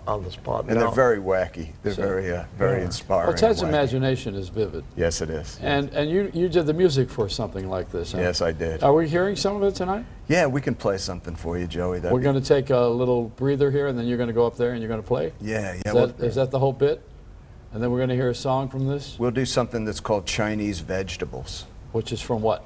From this musical. Called Fat Horse and Slim. It's the first time that that Slim and Fat Horse ever experienced Chinese vegetables in the song that they sang after eating Chinese vegetables. Now, this is a children's series. You know, one of the guys who was famous for the children's series was Leonard Bernstein. Yes. Oh, yeah. And produced by Joseph Papp, who was at one time was a partner here with Ted Mann in the early days of setting up the DeSisto School, as I recall. Yeah. But Joe, were you ever partnered with him in business? Who was that? Joe Papp? Oh, no, but Joe and I were good friends, and he was a great character, great personality, and you know, he had troubles, we had troubles, we try to help each other out, and you know, when we started, he was starting the outdoor theater, so we kind of our paths went similar tracks. You know, a lot of the people that worked at the Circle worked at the Public, you know, and vice versa. So. Well, you've done a lot to contribute to theater, and you're still doing it. So, children's series is every Saturday. Is it every week? This children's thing is on for 1 week, March 21st through the 25th at 10:30 in the morning. I know you don't get up that early. Yeah, I will for this. Okay, good. And I'm a kid anyway. You know, I'm a big kid. Yeah. So this is at the Circle in the Square. Yeah. And when is it going to be? March 21st. No, I know that. I mean, Monday through Friday, or? Monday through Friday, yeah. Okay. It's primarily private schools and public school kids from all the 5 boroughs come.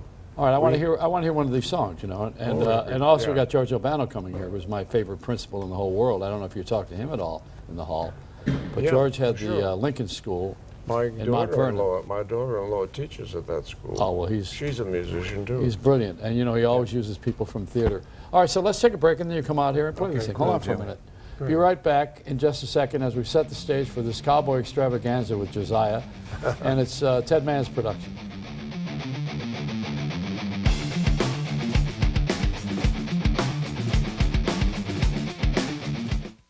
When New York celebrities have something to say, they head for the stoop. This is my stoop. I gotta come to the stoop. Talk Stoop. I feel like we're so close that we could kiss. This is a whole other kind of stoop. It's where Kat Greenleaf gets people talking. What? Really? Yep. That's amazing. Yes. Listen, Naked. Do you mind if I call you Naked? Tell me something good. The best of New York on a stoop in Brooklyn. The celebrity butts that have graced the stoop. Talk Stoop, weeknights at 8 on New York Nonstop. Sponsored by Cozy. Life should be delicious. I'm an anchor and a pilot. I am passionate about chocolate. I am a ballerina. I'm the daughter of a jazz musician. I am a 4-time New York Golden Glove champion. I'm my grandpa. Yeah, I'm a grandma. I'm interested in the story behind the story. I'm making this look natural. I am glamorous. I'm an anchor and a blues girl. I am all about my craft. I am New York. I am New York. I'm a New Yorker. I am New York. I am New York.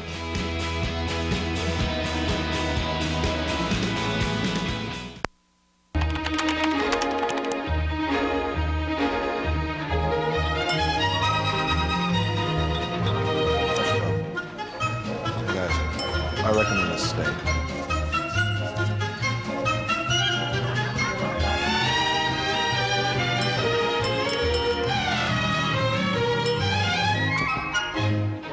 This place is I recommend this place.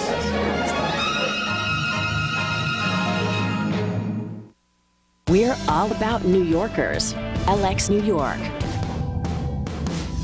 It's the story of the moment. A taste of the best. It's opening night. A helping hand. The characters of New York. The spirit of New York. Told our way.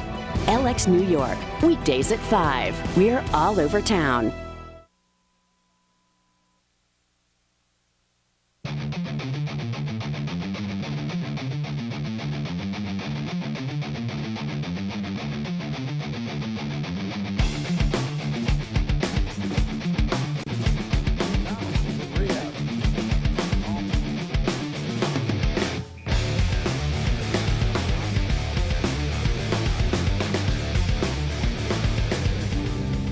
I think we're on the air, even though you're playing Joziah.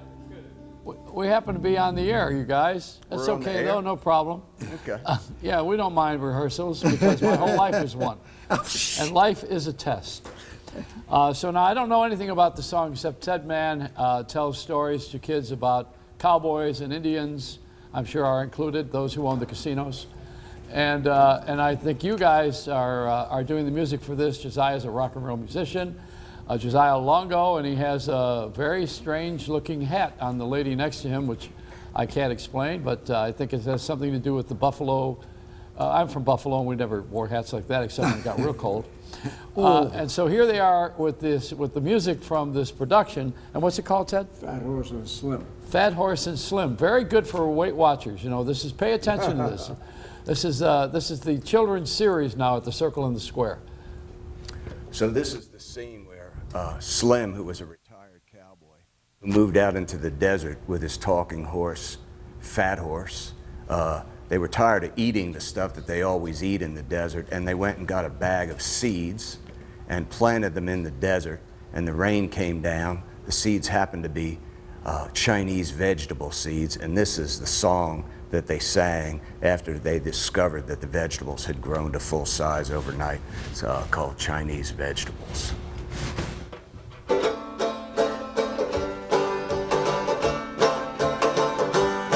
You got your Chinese vegetables, they're incredibly edible. You got your Chinese vegetables, they're the vegetables for me.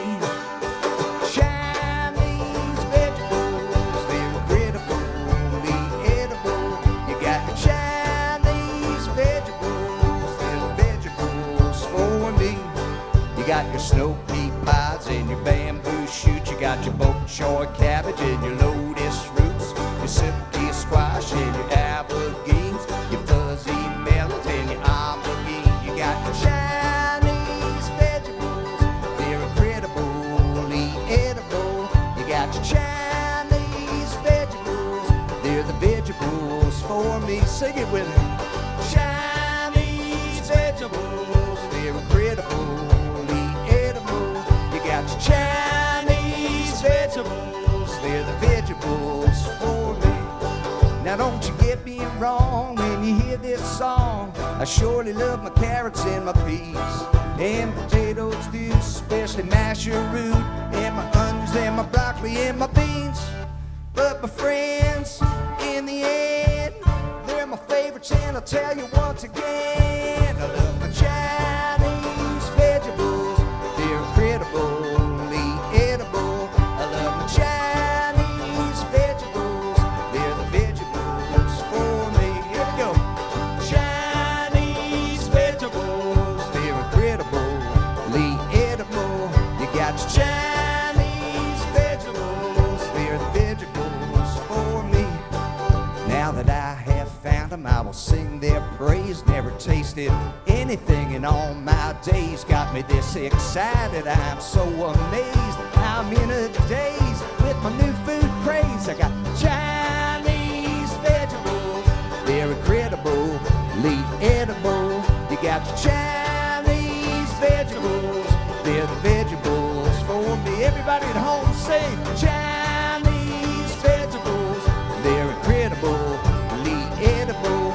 You got your Chinese vegetables, they're the vegetables for me. Yeah, they're the vegetables for me. They're the vegetables for me.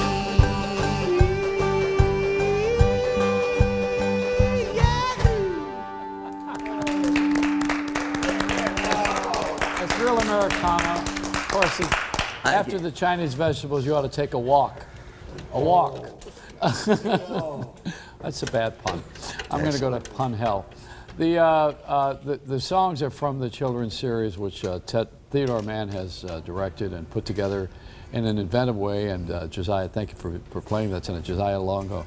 You know, we are really a corny country because everything starts with love, ends with love, and somewhere in between there's love.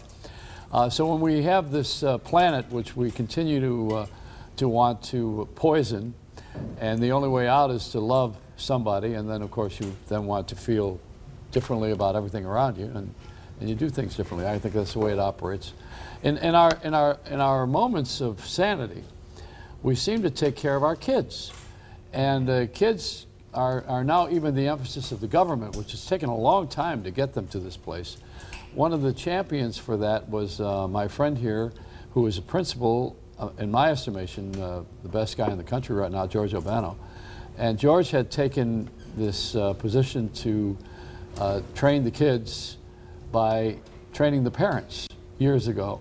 And the kids, if the kids wanted to stay in his school, the parents had to pick up the report card, or they weren't going to get a report card. He had parental involvement. Now, you know, we didn't mention this, but I will briefly. Ted Mann was on the board of DeSisto School, which is a parental involvement school for troubled teens. And he is of that persuasion as well. And I'm a byproduct of it because I'm a parent with a daughter who you saw a little while ago who's a graduate of DeSisto School. And that particular school is parental involvement, which means that the parents have to change. If you want the kids to change, they got a better shot if we change, because we model. And that's probably the thinking that's missing in most of America right now for a lot of reasons, and I'm going to get off the cross here for a second. The main thing about it is that we got snagged in economy. We started to worship money, I think, and we two of us went to work, and we left the kids around and at home and with other people, and we didn't really do the work where one was watching the kids while the other was at work. We kind of separated, and then two of us got busy, and we have careers, and each one has a car, and everyone is going off now with all the isolation booths that we've built. And that's essentially it. So now we're coming back to the roots of it, where we're going to have a dumbing down of America if we don't do something. And George has been talking about this on the air with me for years. And Judith Regan and I were part of a special which is called Spoiled Rotten Kids on Fox. And to bring this along, Bob Bowdon's here tonight. And Bob's a really wonderful person. You know him at all, George? Yes, I do. Where'd you know him from? Basically his documentary and his work in the news field. The Cartel movie. The Cartel. Some movie. Yeah. And Bob's been doing this work as a reporter and as an independent and a broadcaster and a good guy to have his own show for such a long time. Thank you for being here, Bob. It's a good pleasure to be here. Yeah, I don't have a cheesecake this time. I brought you that last time, but I'm on the every other show cheesecake. That would be like bringing a sandwich to a banquet. Thank you. But you have Ted Mann here now, and you did not know him before. No. The Circle in the Square, so you know to go there, right? Yes. And you got the Amazing Kreskin, who's from Jersey, which is where you're from. I did not know that. And your movie proved that money has very little to do with what the problem is in education today. More money will never be the answer. Throwing money at the never problem. be the answer. Indeed. Never. And I could go on because I've spent a tremendous amount of time with teachers, around educators and so forth, and it's really a disaster what's happening. I have to tell you, the movie really shook me up. Well, you know, one of the sons of, we were talking about my daughter replacing me, after I'm gone, which we were hopefully joking about. She had to be. Well, George Albano's son, Carl, is also a principal of the school, and he is schooled by his father in a way, but chose this profession. I think everybody in your family just about is, except for Captain Lou, who was a wrestler. Who's Captain Lou? It's his brother. Is that true? George Albano's my brother. I didn't know this. That's fascinating. My older brother was an All-American, great athlete, and my dad, being a doctor, wanted him to finish college, but he chose to go into sports. Drafted by the Giants, my dad wouldn't give permission. So what does he do? Becomes a professional wrestler. So you didn't go to college? And didn't go to college, but had a great career, which really started when he managed Cyndi Lauper. Right. Then the Mario Brothers. That was his cartoon show for years. And he had a wonderful career. You did it without going to college. You know, I've advocated this for years, and I'm really thrilled that Princeton announced that they've come through with this. Well, I've said this business of kids, they should stay, when they leave high school, for God's sakes, don't go to college. Don't go to college. Stay away for 2 years and find out what the real world is about. Do something charitable, go overseas. And now Princeton is advising, do not go to college after high school, because high school is not preparing the kids for the real world. Well, you know, Kreskin, going back to Bob's documentary on the cartel, it's interesting. Richard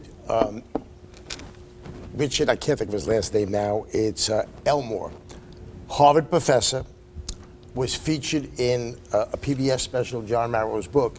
He refers to, Bob's movie is on the cartel on the public school level. He talks about the college cartel, accepting money, low standards for students, low GPA, and people graduating without the foundation or the knowledge they should have. And what has made my school quite successful, and my son's school, is incorporating the arts. What's made it successful is you and your son. Well, I mean, the principal, like I used to say, I hate school, but it's the principle of the thing. Well, this, especially our population, some people would assume they can't learn, and part of the formula is associated with Mr. Mann. My son works with Mr. Mann's daughter-in-law, and I'll let him finish the story, how he helped your school. Well, as far as I'm concerned, the number one factor is teachers. Quality teachers, and Bob, in your documentary, that was loud and clear. Sure. And if the teachers are in it for the right reasons. Ironically, Ted Mann's daughter-in-law is our chorus teacher in Tuckahoe, and she is a brilliant teacher, and one of those teachers who goes above and beyond. Just last month, she organized to take all of our students down to see Lombardi. After Lombardi, At the Circle in the Square. At the Circle in the Square Theater, after Mr. Mann was kind enough to bring out the entire cast, a half an hour of question and answer with our students, an experience they'll never forget, and we really appreciate it. Let me ask you something. What do you think about the president talking about education now? I mean, finally you got a president who's addressing the issue as if it really needs to be fixed. But what's he going to do? Well, I don't know. What's he going to do? Kreskin, you know what's interesting? Unions in America have always been paralleled with the Democratic machine and party. Well, I actually sent an email to all my staff from John Marrow, who's the Jim Lehrer NewsHour education reporter, and it said, teachers, wake up, look at the president's speech in his State of the Union. The school he referred to as turning around in Detroit, the teachers separated from the union and said, we're going to do more, we're going to bring in arts, we're going to give up our lunch hour, and the school turned around. So unions are a wonderful thing in America, but not when they get to the point when they restrict teachers from doing extra and doing what's in their heart. And they have to do this because, let's not talk about the salaries of teachers, because they should demand $500,000 a week or whatever it is, or $2 million a week. But there's a point of this. Before these teachers, because I have teachers in my family who are dedicated, and my teacher in my life in grade school did something for me in 2 years that helped change my life because she believed in me, and I didn't know this until 20-some years later. But before you have any more sympathy for teachers, there's not many businesses that have 3 months off in the summer. That's all I'm going to say. What do you think, Bob? What do you got to say about that? Well, I think by any measurable standard, American public education is failing right now. We have 30% of American kids without finishing high school, without high school degrees. And when you consider an increasingly technological 21st century economy, world economy, we're competing with the best in the world, you have to wonder what kinds of jobs a quarter to a third of America will have without even high school degrees. They should be having no jobs. Well, they can't work. I mean, there's certainly a certain number of jobs of menial labor, I guess, in America that's fine. But not a quarter of the country. That's a scary thing. And so the fact is by any measurable standard, and that's just dropouts. That's not measuring the kids that finish high school and can't read their own diplomas. And we talk to kids in the movie, 10th grade kids who don't know the alphabet. Yeah, but I got to ask you something. I'm not a very well-educated person. I read 4 books a night, and the BBC came to my home because they photographed the 9,000 books that I've read. But I'm not that well-educated. I have something that I don't quite understand. I heard this business where there's everybody passes or whatever this crap is. This stupid, asinine, imbecilic thing that no person's left behind. No child left behind. Stupid. Asinine. Go, imbecile. Kreskin. Go, Kreskin. No, I'm going to tell you what. It is an insult to intelligence. First of all, nobody should ever be graduating from a class if they didn't get everything right. Social promotion, the term. Oh, that's a degenerative thing. Helped by some, my degrees in psychology, I've never met more whacked out people and people in the field of psychology. The highest mental illness in this country is psychiatrists. 1 out of 6 commit suicide every year. 1 out of 6 in this country commit suicide. So let me finish my point. If you don't, we training people, if you don't do something right, that you still are gifted with the prizes and what have you. When I went to school, John Sullivan in grade school was held back twice. It didn't deteriorate his personality. These wacko psychologists who can't make an honest living, well, it's going to affect them and so forth.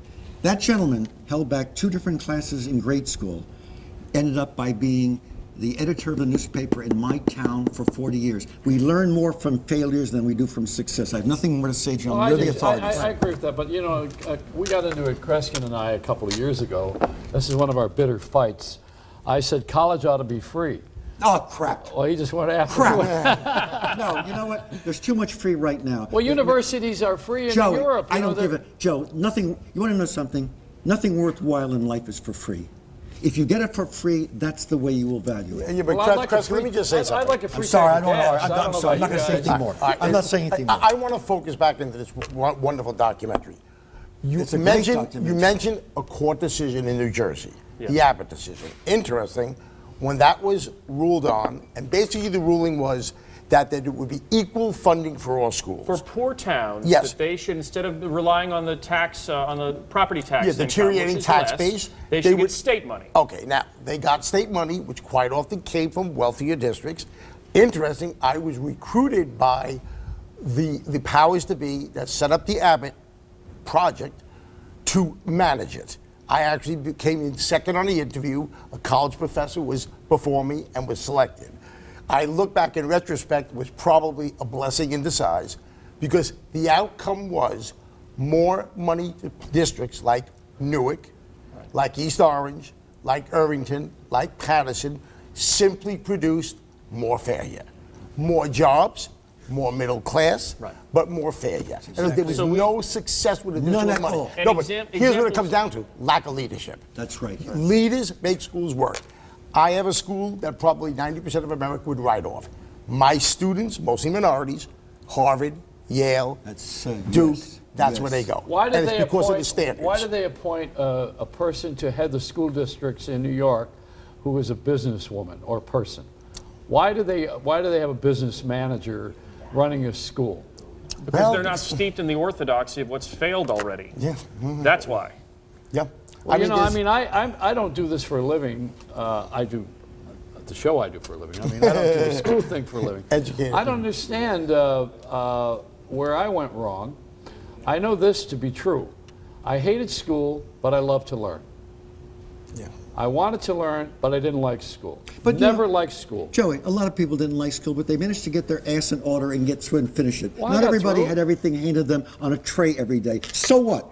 You still managed to finish school, Joey. And when you left school, it was a miracle. You knew how to read. That anybody would be allowed to walk into a university that can't read. That university is worth crap. Well, you learn how to text at a young age now. Pardon if me? you can text with 2 thumbs, that means you know how to spell and you know how to read. LOL. And if you don't Kreskin, let me just say something.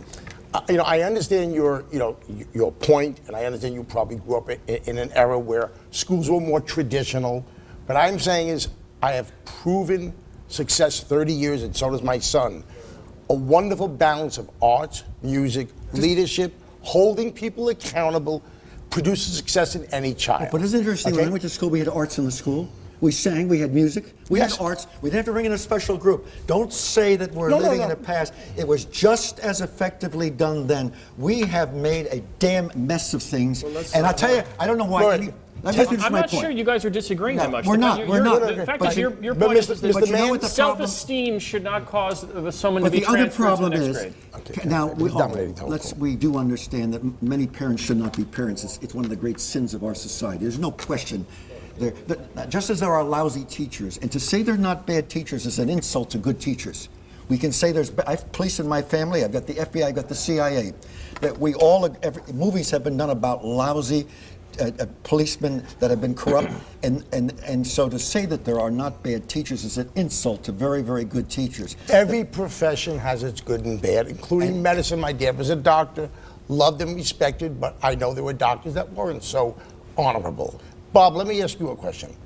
Zuckerberg, Facebook, just gave a fortune to the Newark district. Do you think it's going to make a difference? $100 million. Yes. Will it make a difference? What hasn't been announced is, of all the districts in the country to pick to give money to, Newark already spending over $25,000 per student. Right. So that is dumbfounding. The way that it could be used constructively is if it's used to kind of buy off the union for reforms. Reforms they would otherwise never go for, but you kind of, Michelle Rhee kind of tried this in Washington. Yes. You kind of almost bribe the union to accept tenure reform that they would otherwise not do it. But look, we'll throw this ton of cash at you, and now maybe we'll basically secure that agreement. But that is a sad comment here. Indeed. Because I agree. You ought to be able to do what's right. There must be reform, and not that tenure doesn't serve a purpose, because in today's economy, why would you keep a teacher, even no matter how great he or she was, at high salary, when you can balance your books by bringing in young teachers and letting them go? Well, but in every corporation, it's not filled with 22-year-olds who are the cheapest Right. employees. Yeah, The experience matters. Yeah, but don't forget, corporations are not funded by taxpayers. Taxpayers vote down a budget. Experienced people have to be let go. So I'm just saying, but on the other hand, tenure protects some of the not so desirable Let me get a word teachers. in here for a minute. Carl is your son, and he's a younger version of you in many ways. Now, do you have that same burning passion as your dad, and has it changed a lot for you from what he knows? Because Kreskin has already been undressed that he's traditional. So your father is probably less traditional than Kreskin, and are you even less traditional? What does traditional mean? You know, I'm not so know sure. what he's talking about. I'm not Do you understand what Joey said? In other words, how Somebody have we changed? What have we progressed to? Have the people changed? Have the parents changed? The kids changed? Are we different? Yes, the big difference. Yeah. Well, let him answer. Okay, well, I apologize. In my opinion, I apologize. In my opinion, no. I don't think parents have changed that much. I don't think kids have changed Yes, that they have. much. I think technology is different. I think the world is different. Okay, we have more information at our fingertips, but I don't think people are all that different. I have to say, and you know, the values that my father instilled in me, and the values that he instills in the people that work in his school, I think they still hold up today. What district just like are you they in? did. I'm in Tuckahoe. It's a small district, just about 25 minutes north of here. And one thing I want to say, Bob, you know, watching your documentary, you know, I think one of the most important things you accomplished is focusing the entire country on New Jersey, just like a lot of people are looking at Wisconsin right now. Indeed. Every state is watching Jersey, Wisconsin, That's right. to see what happens. Right. Is there going to be reform? And there really needs to be. And we're I think taking you've the done an film amazing Tuesday job. night. I'm going to be in Madison, Wisconsin, showing the film, and then the next night, Columbus, Ohio, another state capital with a lot of reform going on with Governor Kasich, on Wednesday night. So I'll be going to those, you know, powder keg state capitals. You know, Well, the it's other funny. I got a musical of the Brokeback Mountain that I'm opening over at the Circle Square, which Joziah Longo is doing. You know the other music. thing that's not been addressed, because I have teachers in the family, and I spend a lot of time around teachers because of performing and so forth. How in God's name a teacher can teach today in schools, I don't know, because endless stories I hear of parents who did not do this years ago when they were more mature, charging into a classroom. Or as I talked to a principal just 3 days ago and said, Kreskin, I can't stand this anymore. And the principal saying, and the father saying, you get your teacher in order, I'm going to make a scene and so forth. I don't know how teachers can teach it. Because at one time, now wait a minute, let me finish the point. It's all right, it's understandable that sometimes parents who can't give love have to pay off in this way, because that's not supporting education. You talk too negatively about No, it. I'm not talking. I'm talking realistically. You are absolutely wrong. I'm talking realistically. You brought up an interesting point here about, we're talking about education and art in education. That's basically it. You've accomplished it. I have accomplished that in my lifetime too, and I'm very proud of that we were able to help children get past the deficiencies that they suffered from whatever reasons, their families, drugs in the families, no money in the family. to become citizens people who wanted to become citizens and wanted to be, in many cases, in the arts. And it's a Mr. Mann, it's a very simple. Let me just say, it's a good solution, but it's just part of a potential solution. And what Obama is trying is put his finger on the problem of what you brought up, of the high percentage of failures of the kids growing up. We can't be a competing force in the world if our young people are not capable of dealing with technology. So the school choice model, which I believe in, says that there should be lots of kinds of schools, not just a one-size-fits-all school for all kinds of kids. So some kids, are better, want to focus on science and math, or dramatic arts, or are autistic, or need higher disciplinary environments, or all kinds of things. Vocational skills. Why wouldn't you want different kinds of schools for different kinds of kids? I only have one question. I'd like you to answer it later on. Why, in God's name, then, when the Chinese come in, or animals, do they do extremely well? Period. Almost universally, because their parents say, "You get your damn ass in order and learn in that class, even if you don't like the teacher." I think we're getting the rap signal.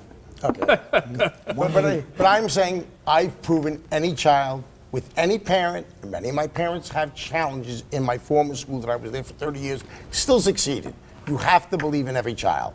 And a wonderful blend of the arts and education and leadership to not tolerate a parent storming into a building works. And people like Mr. Mann and Pat Addis, another producer I'm very close to, have made it work, giving children an opportunity. We're done. Thank you, Joe. Welcome to Meet the Press. I want to thank you, the Amazing Kreskin and Ted Mann, and the film that you want to see is the Cartel movie by Bob Bowdon, incidentally. And also Carl, who is George Albano's famous son now. And I really appreciate you being here tonight. I think it's a very wonderful topic, and I want to remind you that Kreskin does not have children, he has cats. Cats. So, now what we need to do is to talk about pet hospitals. No, don't say another word. We'll be right back. That was a good discussion.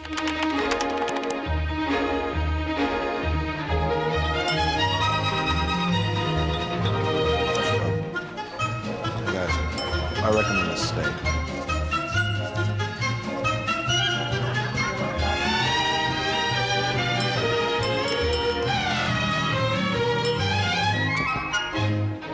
This place is really great. I recommend this place.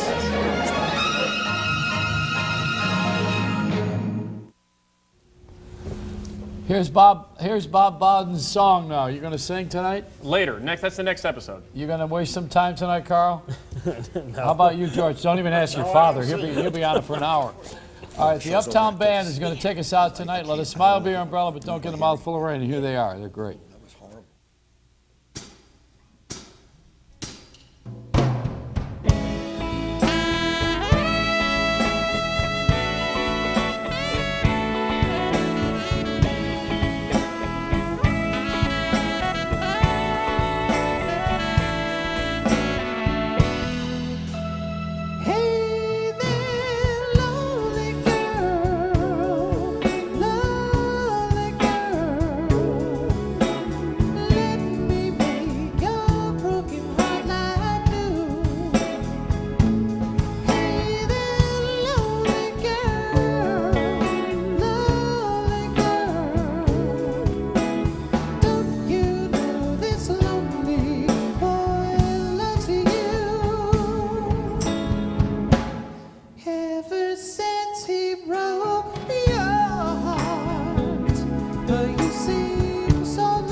There are 13,000 cabs in New York City, but there's only one that pays you.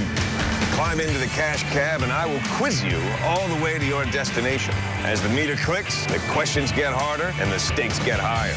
If you get stumped, you can shout out for help on the phone or off the street. We need your help. But be careful, my friend, because in this rig, it's 3 strikes and you're out. So what do you say? Pure pleasure to experience. What does it say? JBJ? John Bon Jovi? Really? Win-win. I'm ready, coach. Showtime. Rated R. Closed captioning provided by Applebee's 2 for $20 fans just can't get enough. Hey, it's my 2 for $20 club. Back for new Bourbon Street entrees. Because 2 for $20 is now jazzed up with the flavors of Bourbon Street, like new Cajun shrimp pasta. 1 appetizer, 2 entrees, $20. Only at Applebee's, open till midnight or later. Okay, all right.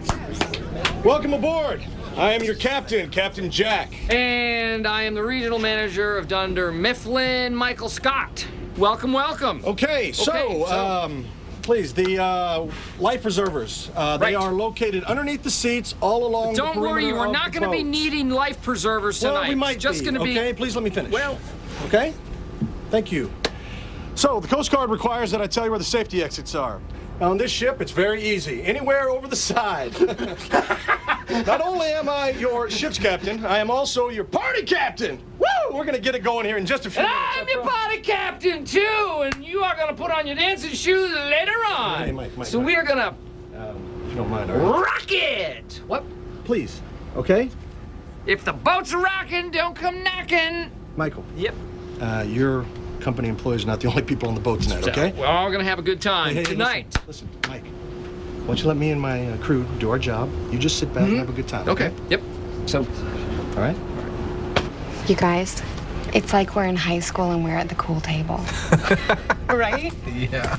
And were you a cheerleader? No, she was total Miss Artsy Fartsy in high school. Yeah. She wore the turtleneck and everything. That's hilarious. Not hilarious. Where'd you go to school? Bishop O'Hara. Hislop, who cares? We played you. You really look familiar. Did you? You cheered for them, didn't you? No. Yes, I did. AWESOME. Awesome. Awesome is what we are. We're the football superstars. AWE. I remember that. And we crushed you like 42-10. Having fun? Yeah. Everybody's really nice. Good. Well, that is what Scranton is all about. Not like you New Yorkers. When are you going to start the presentation? Well, I already sort of started it back at the office and on the dock with the Gilligan thing. So, right now, I was thinking, yes.